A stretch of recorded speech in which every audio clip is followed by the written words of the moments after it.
All right, welcome back, everyone. It is the 1st of February, 2022, and we are gathered for the monthly voting meeting of the Athens-Clarke County Mayor and Commission. I appreciate you joining us tonight, either online or I believe we have a few folks here in the chamber who have gathered for public comment. And so I'm going to go ahead and ask the clerk to again call roll for us. Davenport. Here. Parker. Here. Blink. Here. Wright. Present. Denson. Here. Poole. Here. Edwards. Here. Myers. Here. Thornton. Here. Hamby. Here. We have a quorum. All right. Thank you, Madam Clerk. I appreciate that. First order of business tonight is approval of the minutes of meetings of Tuesday, January 4th, Tuesday, January 11th, and Tuesday, January 18th, and Thursday, January 20th. I believe there were one or two minor amendments. Is that the case? Yeah, I'll move to approve the minutes with the 2 corrections noted in that email I circulated earlier this afternoon. Madam I Clerk, second. do you have those notes? I have them. All right. Thank you. All right. I believe there were 2 simple motion repairs. Got a motion from Commissioner Houle, second from Commissioner Myers. All in favor? Aye. Aye. Any opposed? All right. We have several segments of the meeting tonight with opportunities for public input. That includes the consent agenda, old and new business, and we do have 5 zoning items as well. And at the conclusion of the meeting, there's an opportunity for public input for any item not on the agenda. I want to go ahead and turn and recognize Commissioner Houle. Thank you, Mayor. I'd like to move to amend the agenda for consideration of a resolution under new business. That resolution is to notify the public of consideration of an ordinance at our March 1st meeting, and a final draft of this resolution, which regards a proposed increase to commissioner salaries, was circulated to all last night. I'll second. Got a motion to amend agenda from Commissioner Houle. Got a second from Commissioner Link. Any further comment? Commissioner Parker? Oh, we're just voting right now to amend the agenda, correct? Correct. I'll save my comments until later. Thank you. All in favor? Aye. Aye. Aye. Any opposed? Yes. Opposed. Got Commissioner Wright opposed. Any other opposed? Like. Commissioner Hamby. Got Commissioner Hamby opposed, Commissioner Wright opposed. Please note that, Madam Clerk. And believe this will appear then under new business prior to zoning following the appointments, which are 19. So right after 19, we'll hear this item of new business. All right. Now is again that time for resident input. And I believe we have a handful of folks in the chamber. So anybody who is here to speak to the consent agenda first, we're going to go ahead and open up the opportunity for input on items 1 through 7. We're going to open up the opportunity for items 1 through 7. I think public information is going to set up the camera in the chamber, and we're going to provide that opportunity.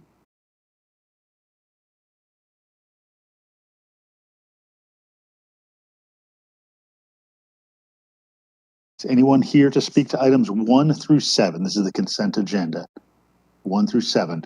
All right. Would entertain a motion from a commissioner for approval of the consent agenda?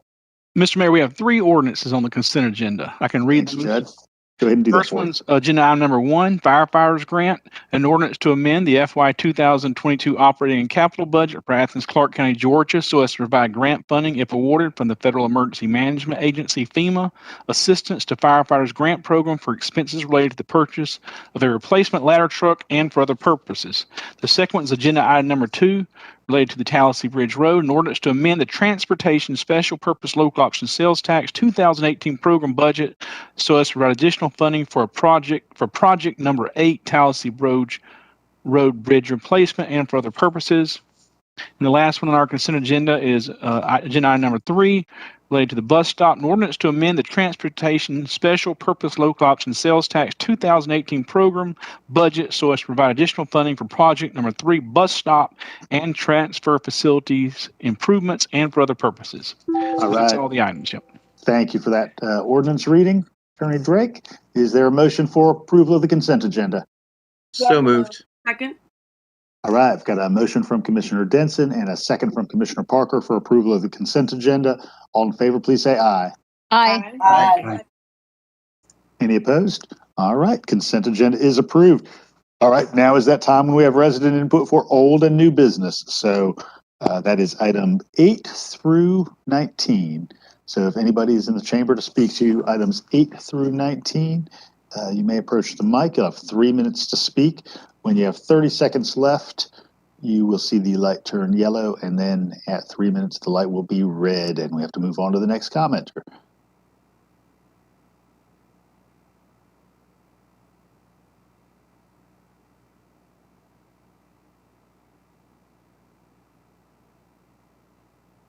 Good evening. Welcome. Good evening.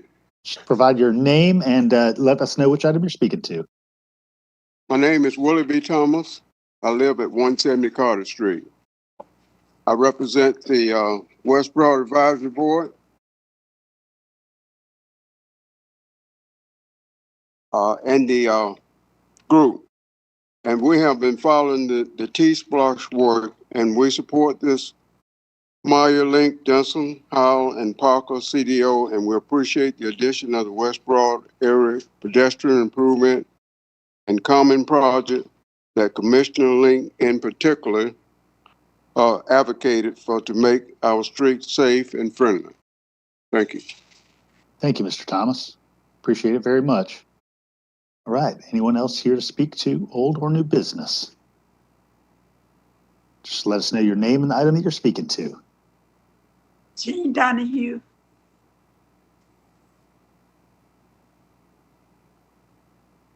All right, go right ahead. Oh, good evening. My name is Jean Donahue, and I'm 72 years old, and I'm a resident of Pittard Road. I support the Traffic Safety Improvement Program addition in the mayor CDO because money in that bucket can be used to help make the rural area in Northeast Athens roll safely, especially Pittard Road, which has been long overlooked. As population has grown, more people speed through our road to cut through from Highway 72 to the east side of Athens. And that has made the road more dangerous for those of us living on Pittard Road. Thanks for the hard work of the advisory committee and the commission for putting together a T-Spot project that serves all Athens. Thank you, Ms. Donahue. Thank you very much. Good evening. Good evening. Just let us know your name and the item you're speaking to. My name is Dr. Tawana Smith Mattis. I'm speaking on T-SPLOST. I reside at 295 Fairway Drive in Athens, but I grew up and still have, my links are on Pittard Road. I want to share a Black history moment. My grandmother, Annie Mae Anderson Donahue, purchased most of Pittard Road after sharecropping and all the Star Drive in 1948. She could have been wealthy and sold to Westinghouse, but she stood on justice and declined their offer when they told her that they would not hire coloreds. Instead, she sold lots inexpensively to people who needed to provide homes for their families. I stand with my aunt who preceded me, the baby of the Anderson family. In 1991, we became a unified government. Promises were made to us on Pittard Road, and still we continue to be undervalued and underserved. It disturbs me that in 2022, we are still begging to be treated as part of Athens-Clarke County. On this first day of Black History Month, I challenge you, Mayor Gertz, each commissioner, and you too, City Manager Blaine, to think of all of Athens, mostly rural Athens, North at East Athens as you continue this TSPLOST process. And I also saw opera on the agenda and opera funds as well. Think like Annie Mae Anderson Donahue with the least in mind. Why can't we get speed bumps to slow down people cutting through our streets like bats out of hell? We want to be safe too. Why can't we have sidewalks so that we are not walking in the streets, or a traffic light so that we can exit the road safely?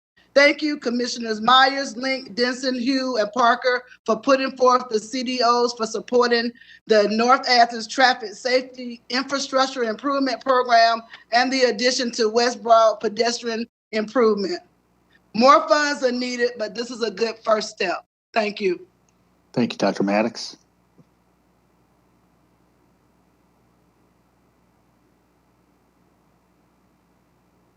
Good evening. Good evening. My name is Nat Kirkendall. I live at 505 Woodlawn Avenue in Athens. And I'm here representing myself and my wife. Usually I've been before you representing an organization, but tonight it's just us. I'd like to talk about two of the projects in the list, and those are the Coney River extension, Coney River Greenway extension, and number 74 Beach Haven to Sycamore Drive. We're thrilled about the work on Martin Luther King Parkway that'll close that gap between Dudley Park and North Avenue, and that's in the running. Number 74, Beach Haven. I first saw Beach Haven in 2013 as a member of the Green Space Acquisition Program user group, and I was stunned. It was such a beautiful place. Ended up getting involved in trying to document some of the history, and ended up sharing leading on hikes with different folks to spread the news about Beach Haven. Lucy Rowland and I led over 25 walking tours of the property. So we're very, very much love this place. Helen and I support the improvements along Sycamore Drive proposed in Project 74. However, we have some reservations about references within Beach Haven. And first, the project statement doesn't adequately reference the future master plan for Beach Haven Park. 2 years ago, voters approved SPLOST 2020, which authorized $4.6 million for developing a master plan and the basic development of the park. And the Project 74 needs to acknowledge that. It also should acknowledge the approved Greenway Network Plan classifies Beach Haven as an exceptional resource area because of its rich history and the natural resources of the site. Its status as a ERA is described in the network plan, which outlines the cultural values of the property and cites 7 high priority habitats from Georgia DNR. It's also important to note that UGA College of Environment and Design, in concert with Historic Athens and ultimately you folks, is in the process of nominating Beach Haven to the National Register of Historic Places as an historic district. In summary, if Project 74 is approved, it would be important to coordinate planning and protection efforts and budgets among all the publicly funded projects. If well planned and implemented sensitively, it'll be a real asset to Athens. Thank you. Thanks, Mr. Kirkendall. Others here to speak to old or new business tonight?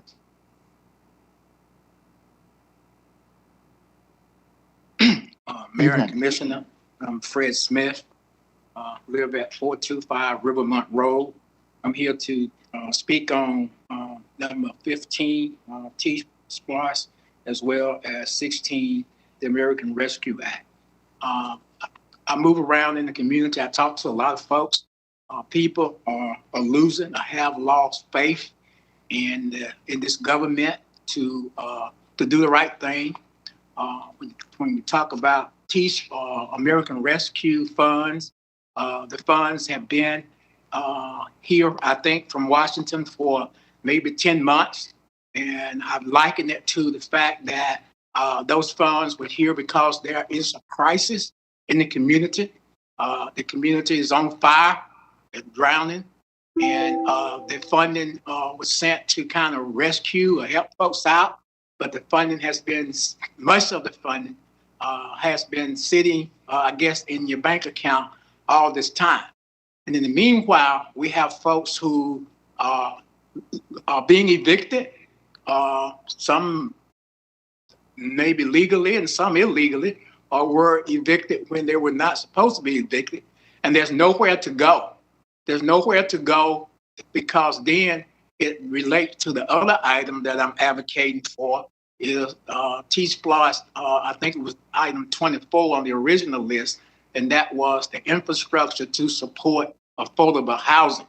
And so we have a real housing crisis. Again, and some of it related to TSPLOST, but I guess, and they some related to the pandemic and other issues. But again, it's a real serious issue. Rents for people are doubling. Can you imagine you're paying $1,000 a month rent, and now it's $2,000, or even if it goes up $500? These are real stories that I'm being told. There are folks who are living in public housing, who, when we at EADC had CARES Act funds and we helped to pay rent, we know that we paid the rent for people who were paying or are paying, probably still paying, $800-900 a month for rent in public housing. And they are trapped, because if they are paying that much for rent, it means that they have income. It means that they are working, but there's nobody, in my opinion, doing anything to address the crisis in housing in this community, as well as crisis in other areas. So, I plead to you to be sensitive to the need of all folks and understand that this is a crisis. Everybody can't drive home to a neighborhood and feel safe. See, people are in peril, real peril. And so please, again, I plead with you to be responsive to the entire community. Thank you very much. Thank you much, Mr. Smith. Anyone else speaking to old or new business tonight? Good evening. Good evening, Mayor and Commissioners. Today is the first day of Black History Month, and I'm going to start my comments with a quote from Ida B. Wells. "The way to right wrongs is to turn a light of truth upon them." My name is Lee Smith. I've listened to many of your meetings over the past year, and I've attended a few of your work retreats and followed the results of your discussions and voting records that directly affect the lives of the people in Athens, particularly the African American community and people who are marginalized. And frankly, I'm dismayed by some of you, particularly those of you who, as candidates, showed up in African American communities and claimed to identify with all of the inequities against us and swore to try to fix them if you were ever elected. Tonight, I pose these questions and hope you imagine yourself looking in the eyes of those most vulnerable constituents that you are serving. Why is it that for years, Districts 9 and District 2 have been overlooked, underserved, passed over, given little consideration for basic things in that a community should expect to receive from TSPLOST? Things such as improved roads, bridges, street lights, sidewalks, decent covered bus stop areas, and provisions for affordable housing. Why is it that the community is still waiting on you to do what is necessary for the American Rescue Funds to be used as intended by the federal government, which includes assisting minority communities? People are still suffering. Suffering is real. Why is the can still being kicked down the road on the homeless encampment project? Why is the can still being kicked down the road on the First Athenian Development Corporation? Why is it that organizations led by African Americans get the runaround when a proposal for funding is submitted, and the same white organizations continuously receive funding at the drop of a hat? You support bike trails, greenways, firefly trails at the tune of over $60 million, and turn your back on affordable housing and drag your feet on funding for the homeless and other projects that address critical needs of the African American community and the vulnerable citizens that you represent. Now, I don't know what you call the discrepancy in how you fund certain organizations and projects versus funding of minority groups, but I do know what many, many African Americans are calling it, and it's racism. Lastly, this is a rhetorical question. Are African Americans expected to vote for a tax increase that they never benefit from? African Americans will answer that question. Thank you. Thank you, Ms. Smith. Is there anyone else here to speak to old or new business this evening?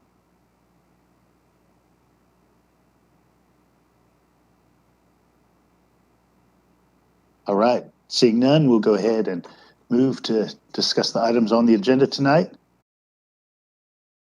I believe the first item of old business is number 8, the Victims of Crime Act grant. Entertain a motion for this item.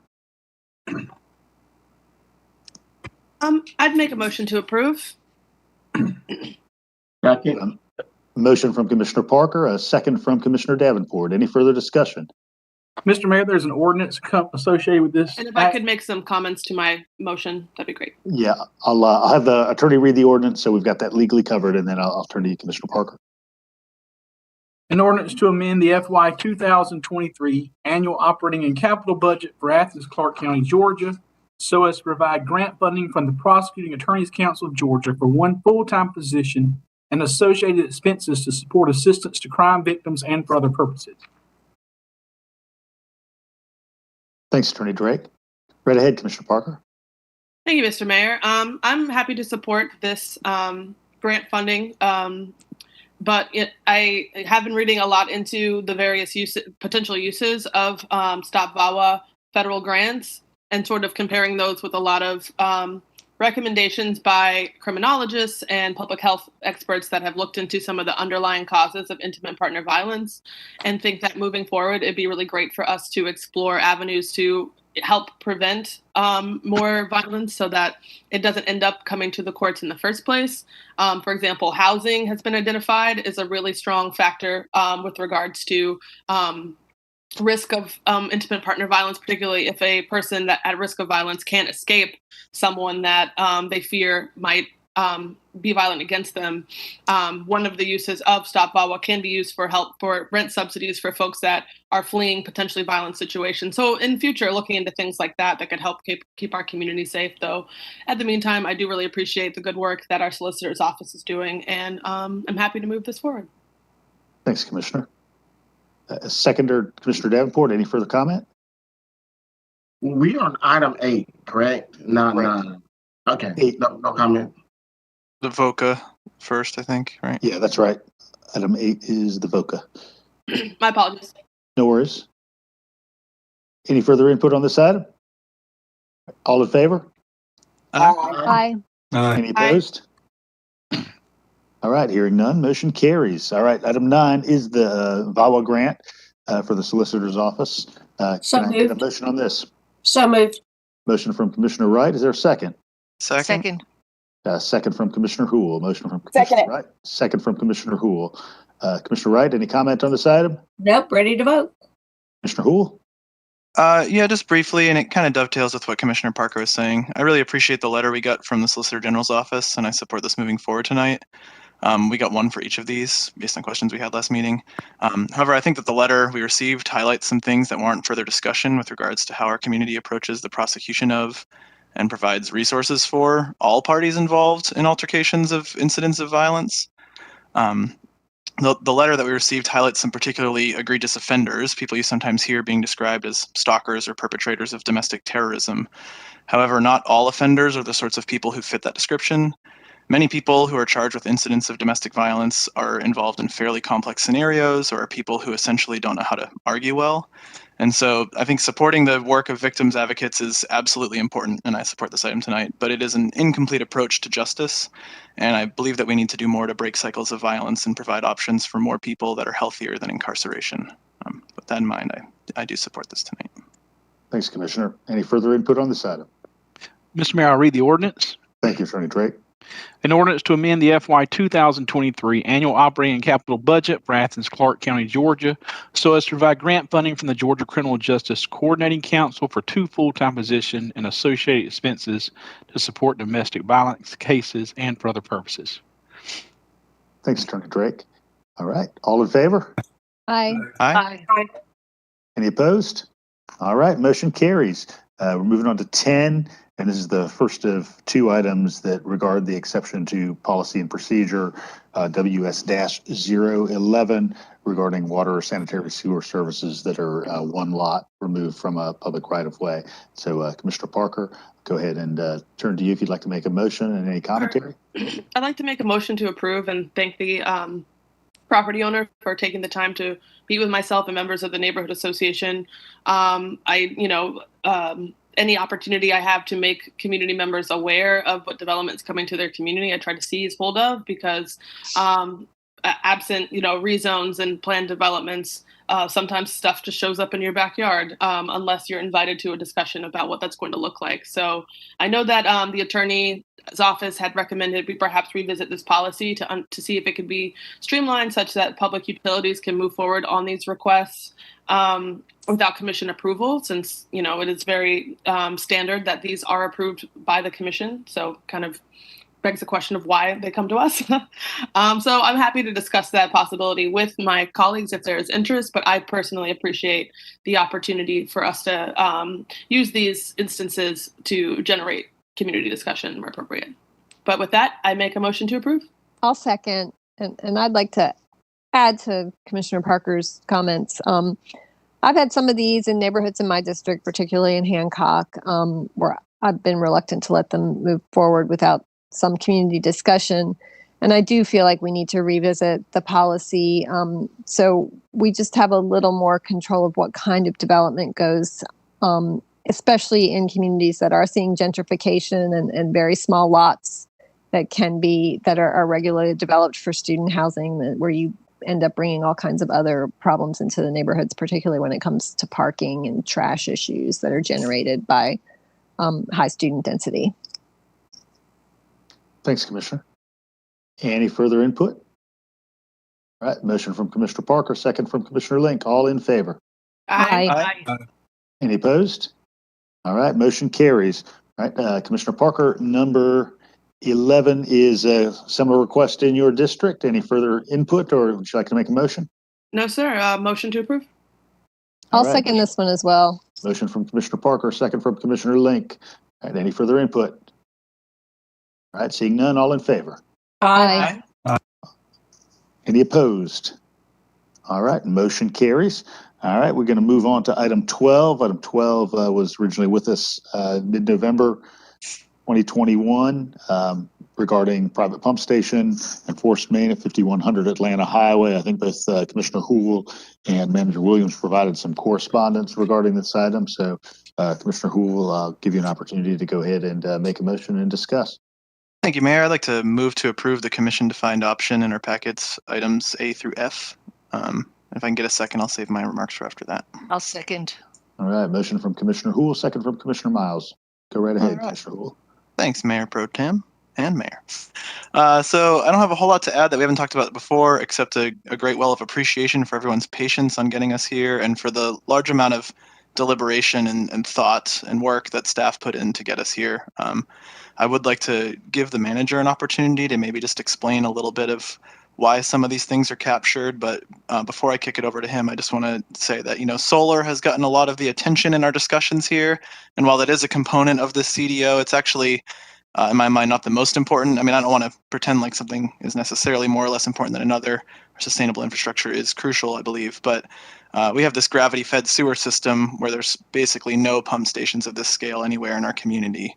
And with this sort of thing coming before us and likely more in the future, it kind of begged the question of how do we approach those in a thoughtful manner that doesn't leave future generations unexpectedly burdened or overburdened with privately owned infrastructure that's failing and hasn't been maintained. And so I think this CDO provides a path forward that's thoughtful and looks to the future and also approaches the immediate future in a good way.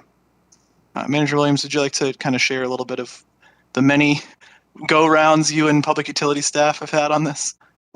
Yes, and I appreciate the question, and Commissioner Houle laid out some of the early concerns about what would happen. So for those that are watching, when we say the pump station, so virtually all the sewer in Athens-Clarke County is gravity, and that way it runs, from a house to the pipe, and it runs gravity without any mechanical urging, runs downhill to the 3 water reclamation facilities that we have. In some cases, and that's an amazing thing, given all the topography in Athens-Clarke County, that system was constructed as such. There are, as you might imagine, some areas of the county that might drain in another direction away from our wastewater plants, but they're still within the jurisdiction of the county. And so for those to develop further, a pump station is needed to pump the sewage in what's called a force main, a pipe uphill over the hill and into our gravity sewer. There is a development that's being proposed that would require that type of thing to be tied into our water and sewer system, our sewer system. And what we've done in the past, and normally it's for smaller, one structure type developments, a gas station here, a commercial business there. There's a policy that requires them to get permission to tie onto our system with such a device. And as you can imagine, a pump is subject to failure, and if it doesn't work, then sewage can back up. It's not really been a big issue up till now with single structures, but when you get a more complex development with multiple houses, there is the potential, if it was not maintained well, to affect a large number of people, and it becomes a public health issue. And the question was asked, what happens if that, due to lack of maintenance, what is our role in that? And of course, if there's a public health issue, we're going to do what needs to be done within the law to correct it for people's lives and safety. And so that being the case, Commissioner Houle's follow-on was, well, if we're going to, if that's going to put us in that position one day, shouldn't we go ahead and tackle that on the front end? And so we had a very in-depth discussion with staff, and what I really appreciate about our staff is objectivity, and we argued it one way and we've argued it the other way. We've looked at other communities, and it is a common practice for more complex developments for the water and sewer systems to own the sewage pump station if that's required, if that's something that you approve. Right now, if a developer builds a subdivision and puts water and sewer piping in it, builds it to our specs, we do take over that. And this is what they call an appurtenance that would be added to that. This would be the opportunity, if you're going to do this, to standardize the pump station design so that if we are to maintain it, if they're all the same, that makes it a lot easier. I think we've attempted to address my main concern of ratepayer equity with the upfront deposit coupled with the connection fees.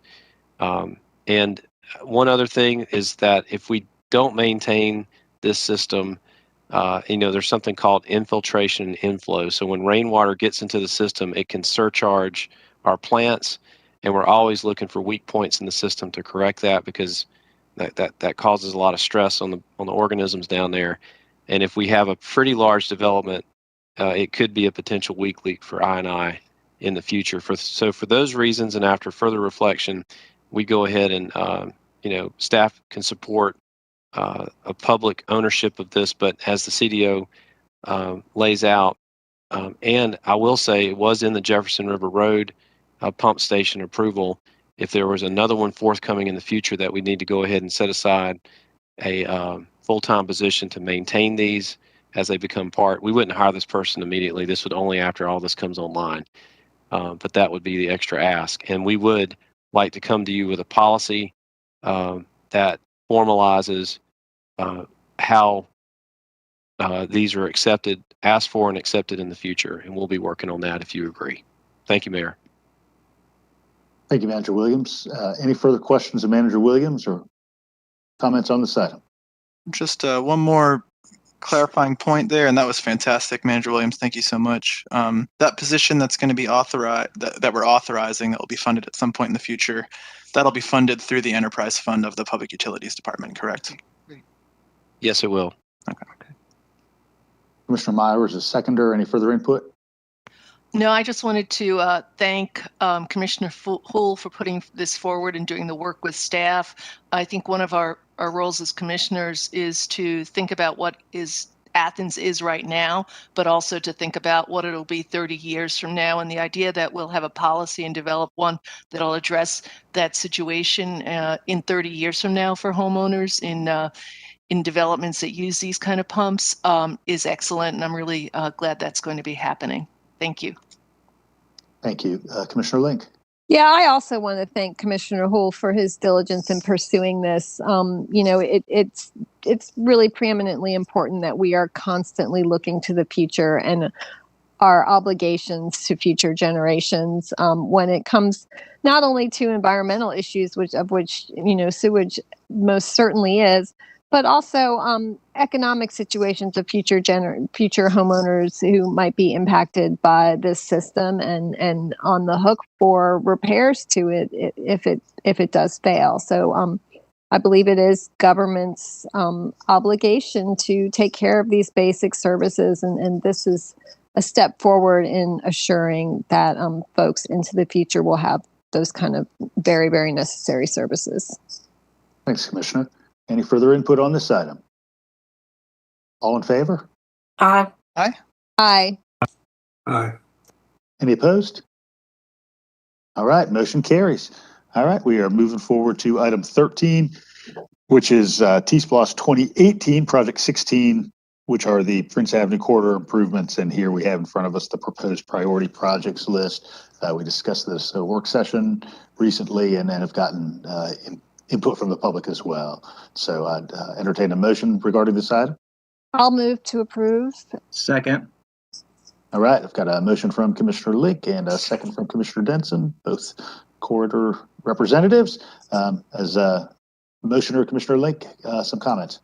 Yeah, I want to thank the committee for bringing these recommendations forward and staff for their presentation and everyone's hard work on this for, God knows, it's decades by now. And I do look forward to very, very soon having discussions with GDOT, particularly when it comes to that Talmadge intersection.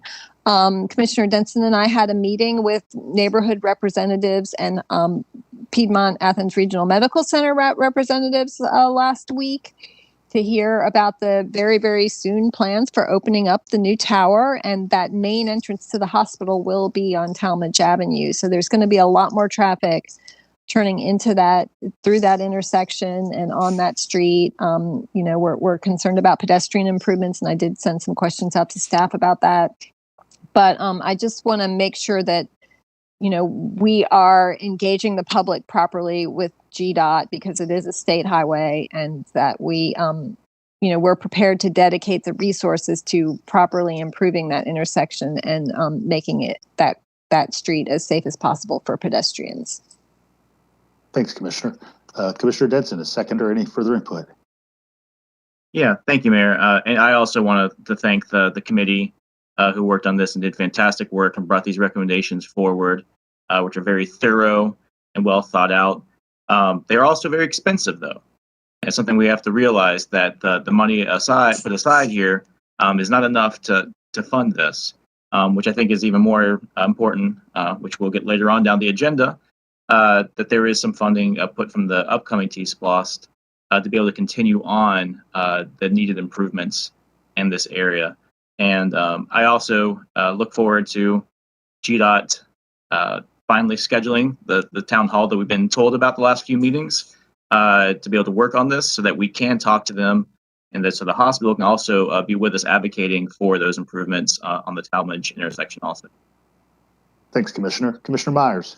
Yeah, I just want to echo what my fellow commissioners have already said, and looking forward to the GDOT communications coming down the road.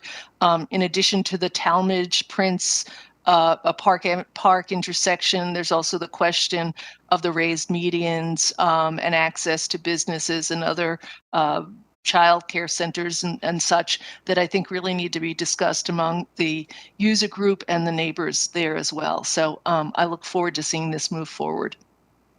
Thanks, Commissioner. Any further commission input? In addition to members of this user group, I very much want to thank everybody who has long been Prince Avenue safety and multi-use advocate. Elements of this go back at least 20 years in community advocacy. So for everybody who's been out there beating the bushes, literally and figuratively, for a very long time, thanks for staying at it. Good things come. So all in favor? Aye. Aye. Aye. Aye. Aye. Any opposed?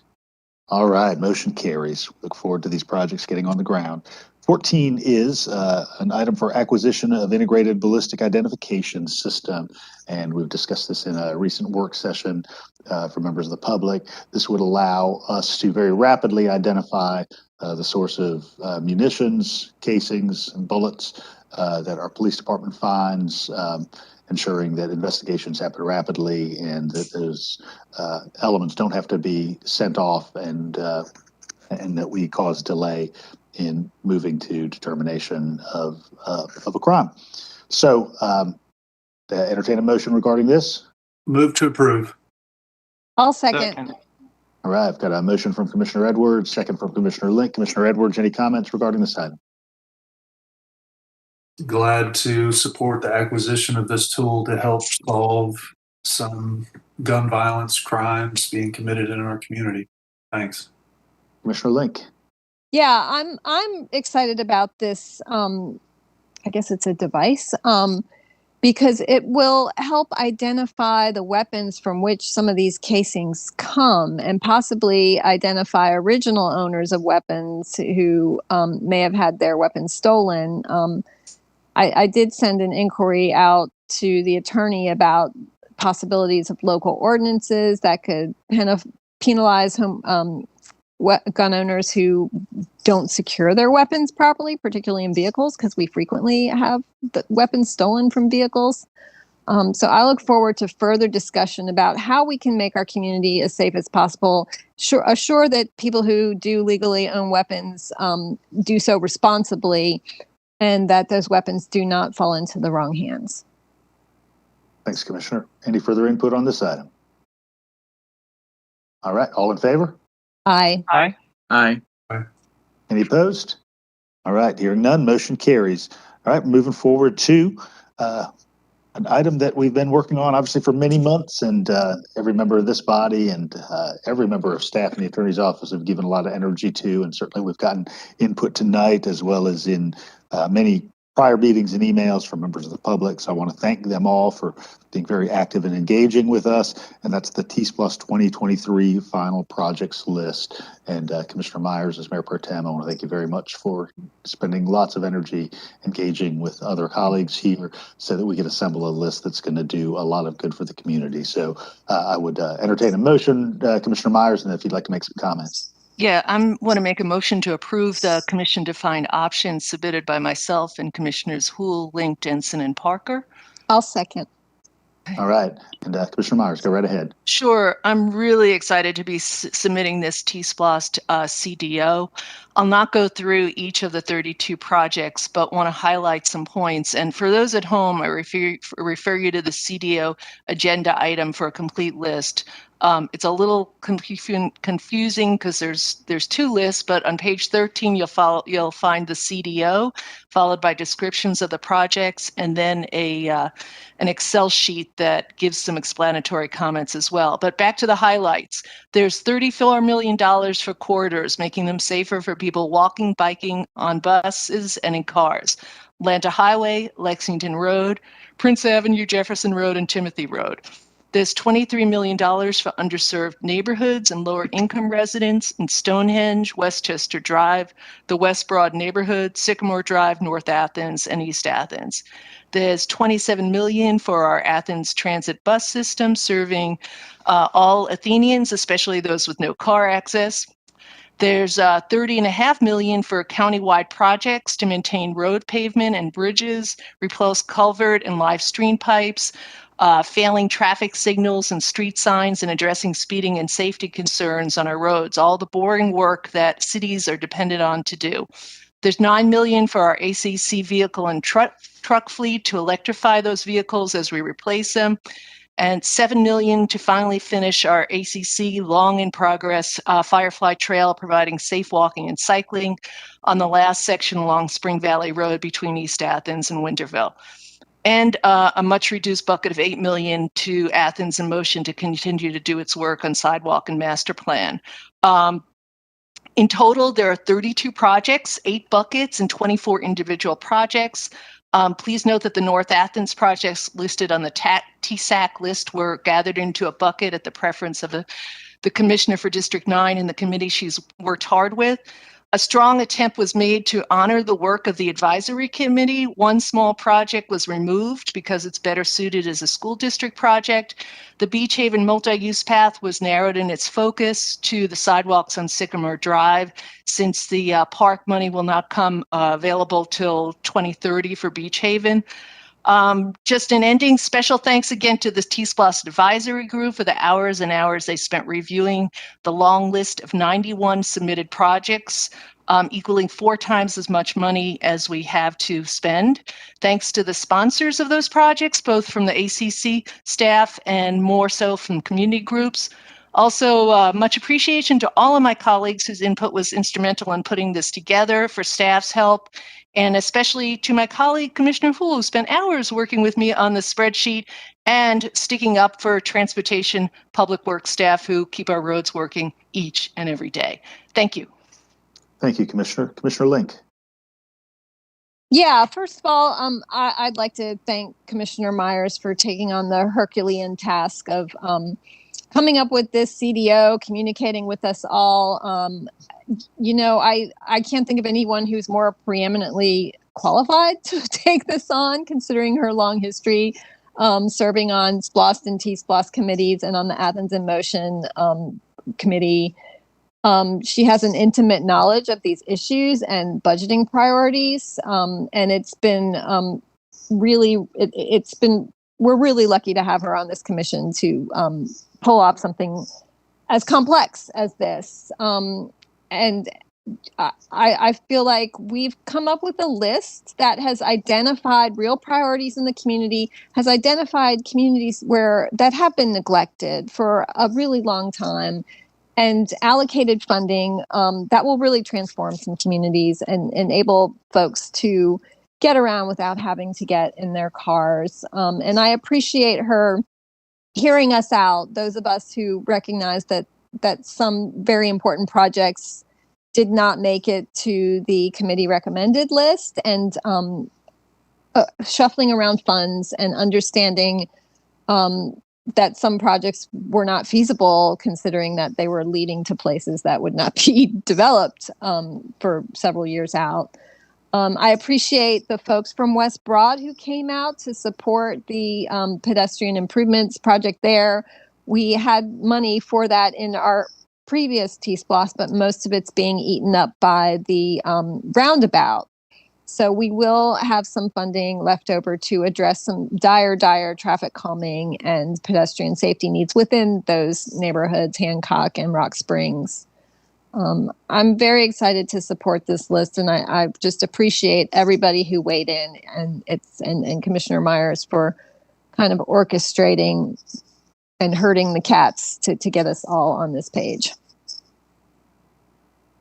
Thanks, Commissioner. Got a handful of folks yet to speak, so I'm going to begin with Commissioner Parker, go to Commissioner Wright, Commissioner Houle, and Commissioner Thornton.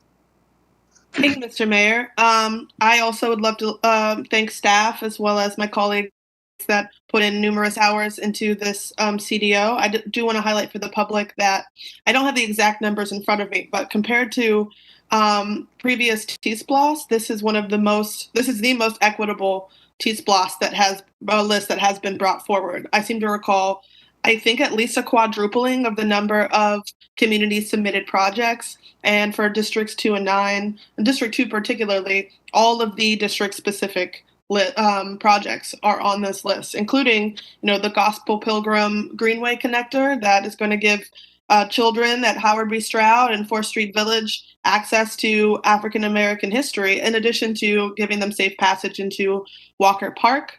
And so in those regards, I think that we've done an excellent job. And the TSAC actually, in bringing us a list that really prioritizes communities that have often been left out of this process before. And I also have to thank all of the project submitters that really stepped up to ensure those community needs were heard, because without you, we wouldn't even have this list. With regards to the affordable housing TSPLOST project, I did reach out to, which did not make the TSAC's original recommendations and is not on this list, admittedly. I did reach out to the attorney's office earlier today to inquire about including an interest in prioritization of projects that can be essentially leveraging funds to ensure these infrastructure investments can be brought to bear in situations where we're trying to incentivize affordable housing. So if someone's building like a cottage court, building the sidewalk out front, et cetera. Unfortunately, this would potentially open us to some legal challenge, since that's not specifically about transit infrastructure and bike and pedestrian, mobility concerns. So I did want to raise the issue to the public that we have American Rescue Plan funding coming forward that can be used to, bolster efforts to increase affordable housing. We have leftover funds from SPLOST 2020 that can still be allocated towards affordable housing. And so we have numerous opportunities to push that work forward that I think we all see is desperately necessary. But in addition to that, we as the mayor and commission can decide to prioritize our spending in any of these areas on this list here that is leveraging it to support new housing development and affordable housing development that is coming forward. So as we see new developments getting built, we can say, hey, maybe it's time to step up and throw in a new covered bus shelter here or some sidewalks there in order to make sure that new development that's being created is helping support working people in their mobility. So, it is incumbent upon us to take those steps, as well as working with the public to ensure affordable housing money in future is spent expeditiously and equitably in communities that need it. But otherwise, I think this is a fantastic list. So thank you all very much, all those who put in very hard work to bring it forward. Thanks, Commissioner. Commissioner Wright. Yes, I also want to thank everybody for all their hard work and getting us to a point here that resembles community budgeting kind of in its own way, getting the outreach out there and to have the citizens, residents giving their input, as well as staff's priorities of the stuff that is hard to visualize and be needed. My main question is for Judd or Blaine or Manager Williams as far as our process. It's my understanding tonight we're going to approve the projects and the details listed. And then next month we're going to have what the referendum looks like. And it's still really important to me, and maybe it's the next checkpoint that that Attorney Drake, that we have it in here that if we get other funding that allows us to complete one of these projects, we can reallocate TSPLOST funding. I really, really appreciate the flexibility as well as the details in what we currently have. But as we get other funding and can complete something, not promise we're going to, but complete it with other fundings, it can allow us to close down that project in SPLOST and reallocate. Yeah, I can speak to that. Thank you. Well, first of all, with respect to your last point, that language is in there with respect to every project listed that we have the right to do that. So that's very clearly stated in the project list descriptions. Tonight, the commission's being asked to approve the TSPLOST 2023 project list, and there's been a motion put on the floor to approve the CDO that starts at page 13 of the agenda item. That is attachment 1 under the commission action item. The mayor and commissioner are also being asked to approve the form of a resolution calling for the referendum on May 24, 2022 for imposition of the TSPLOST tax. The mayor and commission will approve the final version of that resolution at a special call meeting on February 15th, 2022, which is 2 weeks from the night. Excuse me. And finally, the mayor and commission are approving the intergovernmental agreement with the city of Winterville and with the town of Bogart relative to the sub-projects to be constructed as part of the TSPLOST 223 program. And I would add that project list is attached as Exhibit A2, will be attached as Exhibit A to the IGA. And finally, the mayor and commission tonight in this agenda item are authorizing the mayor and staff to sign all related documents. So that is the process. This will be coming back 2 weeks from tonight to approve the resolution for the Board of Elections to call the election. And we're working with them now to coordinate them calling a special call meeting the following Wednesday or Thursday to take the action they need to publish that notice in the paper so we can meet the time requirements. Okay, thank you very much. And go ahead, Manager Williams. Sorry, Commissioner Wright. Attorney Drake, I'd just add that a couple of other moving parts that are important to understand. The cities of Bogart and Winterville will be voting in the next week or so on their version of the intergovernmental agreement. We've further asked them to articulate what projects or, what projects that they intend to spend their funds for. And we expect to have that back before February the 9th. And Attorney Drake, if I'm not mistaken, that will get added into the intergovernmental agreement, and you will be asked to ratify that as well on February 15th, along with the call for the. That's correct, Manager Williams. Yeah, so that's the only extra detail I wanted to add, but good description, Attorney Drake. Thank you. Okay. And I can read that language if you would like for me to, that's in here that addresses your first concern. No, I'm good. I just want to make sure it was in at this point. It's in there. Yes. Just wanted to make sure. No, I trust that. I just want to make sure it was at this stage. And I guess with all the work that has been done with the commission defined option, in the motion, I just wanted to make sure, Mayor Pro Tem Myers, that your motion is including everything that he just said. So is it? Yes, I was thinking, if I had remembered, I would have said and B, C, and D of, along with those options. So let me amend that to make sure we are doing the CDO list and B, C, and D in the agenda item. Perfect. And the seconder is Commissioner Link, I think. Yeah, it's all good. Perfect. I look forward to moving this ahead. Great. All right. Got Commissioner Houle and Commissioner Thornton. Thanks, Mayor. A lot of gratitude going around. And before I start chiming in with even more of that, I got a few things. First, I really want to acknowledge the concerns of folks who came to City Hall today and who've communicated with us by email, including a letter we received from Mr. Smith, co-signed by many. Those concerns, I guess we could broadly summarize as regarding equity. And by that, I mean the long overdue work of us doing a better job as a local government to right the wrongs of the past and to invest in communities that have long been ignored or deprioritized. I do think that this round of TSPLOST is the best this community has done to date with regards to equity for any SPLOST or TSPLOST project list. But I don't want to pretend like this is enough or that it's going to fix everything. The need is just far greater than a single TSPLOST can address. So I'm excited about the Stonehenge project, the Westchester project, the many East Athens and North Athens projects, the significant investment in public transit. All of those, among others, make real strides with regards to equity. But there's more we can and must do, not just with SPLOST and TSPLOST, but in general in terms of what we're funding and also policies regarding how we equitably approach the prioritization of projects that we've funded as just line items in the budget. Staff, I think, has been making real strides in that regard too, so I don't want to overlook that while also acknowledging that we have a ways to go.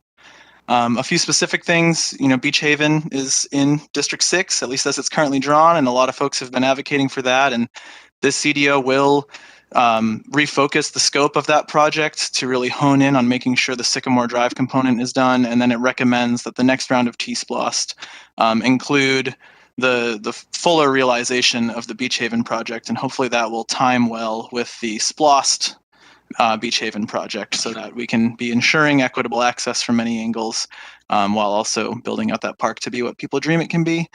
I also wanted to note about transit, that this enables us to make good on our promise of a fair, free transit system that goes more places and serves more people in better ways. And so I just think it's real easy to overlook, because we've been agreeing on this for so long now, how huge of a deal that is. But this is kind of, I think, the final piece to the puzzle of us really making that long-term commitment. And I also wanted to make a note about the likely future federal funds that enable us to fund some of these projects in part or in full in the future, we're anticipating. So, some money may move around in the future for us to go even further with some of these projects than what we're seeing here, including some of those buckets, kind of the benefit of the buckets. So yeah, I really sincerely want to thank the just insane amount of hours that our advisory committee appointees put in for free, and ACC staff has put in as workers for this government in hard times. And I especially want to thank my colleagues, and super especially Commissioner Myers, who put in many hours of work to get us where we are with the CDO. Thanks. Thanks, Commissioner. Commissioner Thornton. Thank you, Mayor. I want to also thank Mayor Pro Tem Myers for pulling this together. I may have to leave early tonight, so I'm going to give my thanks now to the North Ave, District 9 and District 2 community folk. We worked on this since last July. Quazon Payne submitted $22 million in proposals. We're very happy with the, we're good with the $8 million that has come out of this. This has never happened before, but there's a long way to go. I am a little disappointed about the North Avenue Bridge and corridor. We were dependent on the RISE grant and did not put it on, or was not accepted by the TSPLOST committee. And now we're kind of at a standstill. I have talked to Mayor Gertz about additional possible funding in the future.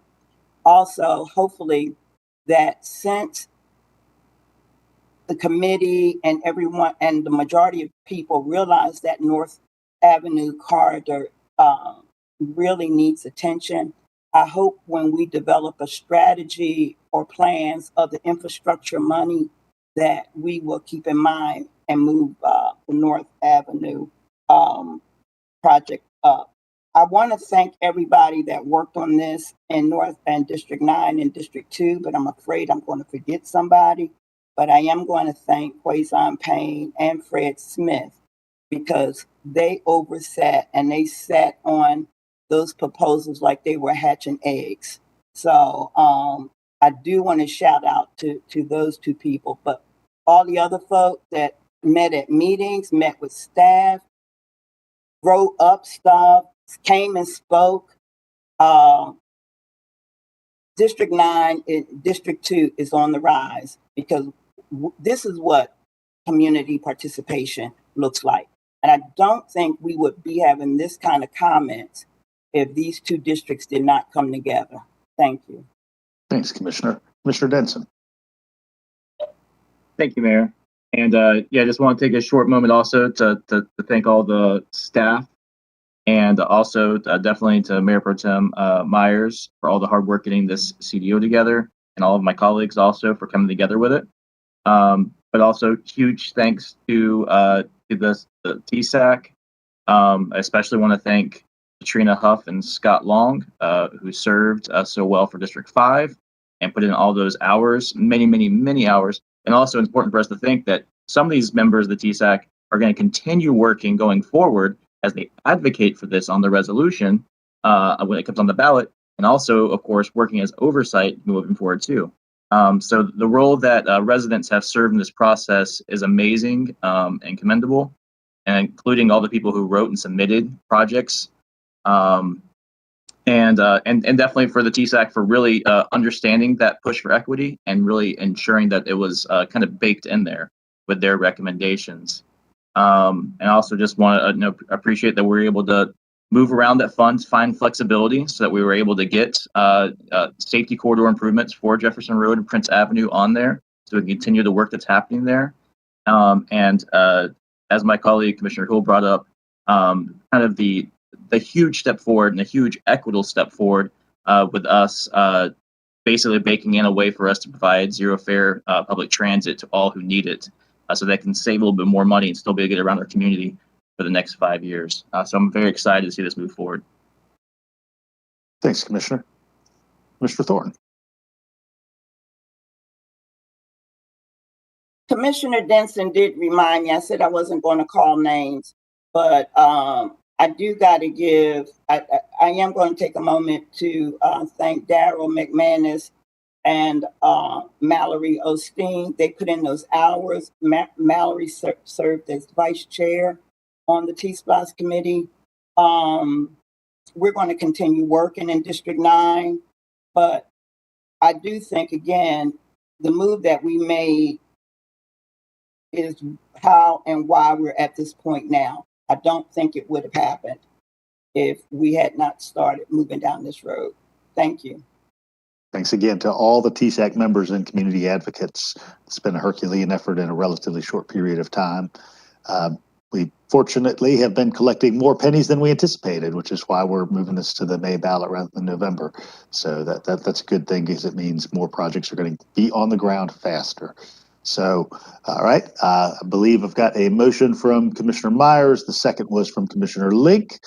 All in favor? Aye. Aye. Aye. Any opposed? All right, hearing none, motion carries. All right, item 16 is title only because we will be voting on initial designation of buckets for the American Rescue Plan Act on the 15th of February, 2 weeks from tonight. And just in broad strokes, what I've suggested is that we develop a bucket for affordable housing at $11 million, a bucket for youth development that we had a very productive meeting with the school board regarding last night for $7 million, a bucket for homelessness at $5 million, a business and workforce bucket at $4 million, and then a behavioral health bucket at $4 million, with a future needs allocation as we move forward into the next couple of years, having some additional funds to direct toward community needs at around $4.5 million. So this again will be up for a vote on the 15th of February. Commissioner Thornton.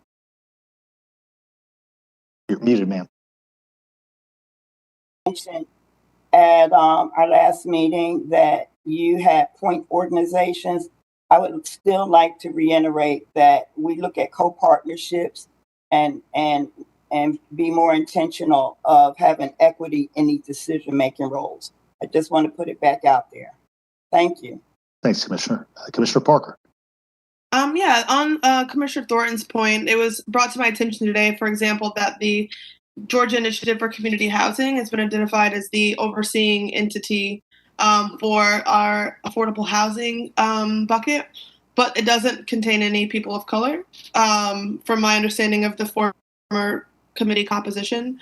And so looking closely at issues like that in deciding who the final group is going to be to ensure equitable representation of folks that are, have been disproportionately impacted by the housing crisis under the pandemic or exploitation in the labor market under the pandemic. So I've been taking a closer look at that and we recommend that we ensure our final committee compositions reflect our community.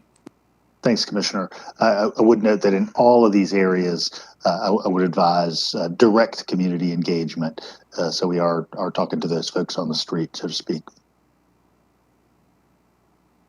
All right, be looking for this February 15th. All right, we now have a couple of items of new business. Item 17 is a resolution with respect to the Classic Center Arena project bonds. This authorizes up to $48 million in revenue bond financing as envisioned in the 2020 SPLOST referendum. So entertain a motion regarding this item. Mayor, do I need to, or does somebody, but I'm happy to do it, need to move to suspend the rules first, I think? Thank you. I appreciate that. Motion for suspension of rules. Thanks for the note. So moved. Is it the whole? Is that the whole category? For all new business. Yeah. So motion for suspension of rules. Second. Not just the adding number 20. All the new business. Yep. Okay. Correct. Okay. So motion from Commissioner Hool, second from Link. Second. Commissioner Anyone. Link. All right. All in favor of suspension of rules, please say aye. Aye. Aye. All right. Yeah. Given that we're in new business, rules are suspended. All right. Now back to item 17. Is there a motion regarding this item? So moved. I'll second. All right. Motion from Commissioner Wright, second from Commissioner Link. Commissioner Wright, any input on this item? No comment. Ready to vote. All right. Any comment? Just real quick, Mr. Mayor, you mentioned this resolution. The purpose of it is to appoint an authorized representative of the unified government to be able to sign a requisition request, and this designates the manager of the unified government with that authority. Thanks, Attorney Drake. I appreciate that. Any input, Commissioner Link? Yeah, I just want to acknowledge that this is just moving forward with our obligation towards seeing the construction of the Classic Center Arena project through. Thanks, Commissioner. Commissioner Parker. Thank you. And so I'll be voting yes on this tonight, but I just wanted to raise, as I had previously, trying to insert some language that ensures the involvement of local labor organizations and other community stakeholders who are aware of how huge this project is, and want to ensure that it does have maximal community benefit in addition to some of the provisions we tried to include in the project description upon its passage. And so at every point where we are considering additional mechanisms for funding, et cetera, it just brings me pause as I wonder if we are losing opportunities to have that conversation and condition parts of the project moving forward upon ensuring those conversations happen between folks at the Classic Center and the broader community. I don't necessarily see an opportunity here to do so, given what the substance of what we are voting on tonight. But I did want to raise that issue to my colleagues again, that a lot of stuff comes at us pretty fast. It's hard to keep a lot of plates spinning, especially in this regard, with all that we have going on. But kind of keeping our eye on those opportunities to ensure that community stakeholders have a voice in the way this project continues to move forward. Thanks, Commissioner. Further input on this item? All right, there is a motion from Commissioner Wright, second from Commissioner Link. All in favor? Aye. Aye. Aye. Any opposed? All right, hearing none, motion carries.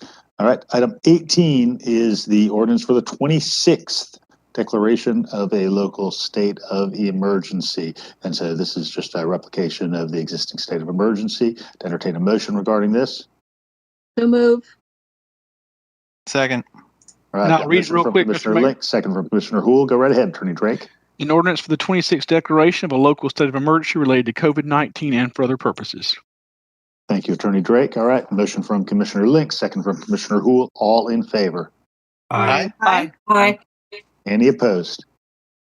All right, hearing none, motion carries. All right, 19 are appointments to the Public Safety Oversight Board. I want to thank everybody who reviewed those applications, spent many, many hours engaging with the great number of members of the public who put their name in the hat for this newly formed body. And we really did have a bumper crop of fantastic residents who came out to engage with us. And so we have a finalized list that was conveyed to the clerk and to commissioners. And so I would entertain a motion for approval, and then I'd read the list. So move. Second. All right, I've got a motion from Commissioner Link. I think I saw a second from Commissioner Hool. All in favor? Aye. Aye. Any opposed? I had a comment before I oppose it. All right, comment, Commissioner Wright.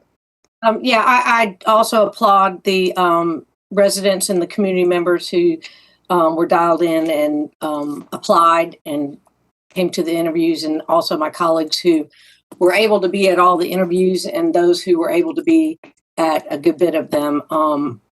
So many of the times I disagree with what's going on.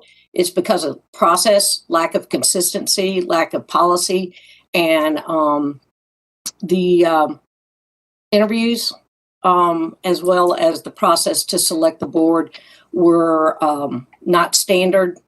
They changed, they were modified, they were ever evolving, and I look forward to us nailing down some consistency in how we do this for the next batch of them. But I applaud the board and the work that they'll do, but due to the inconsistency of how it was carried out, I will not support the vote.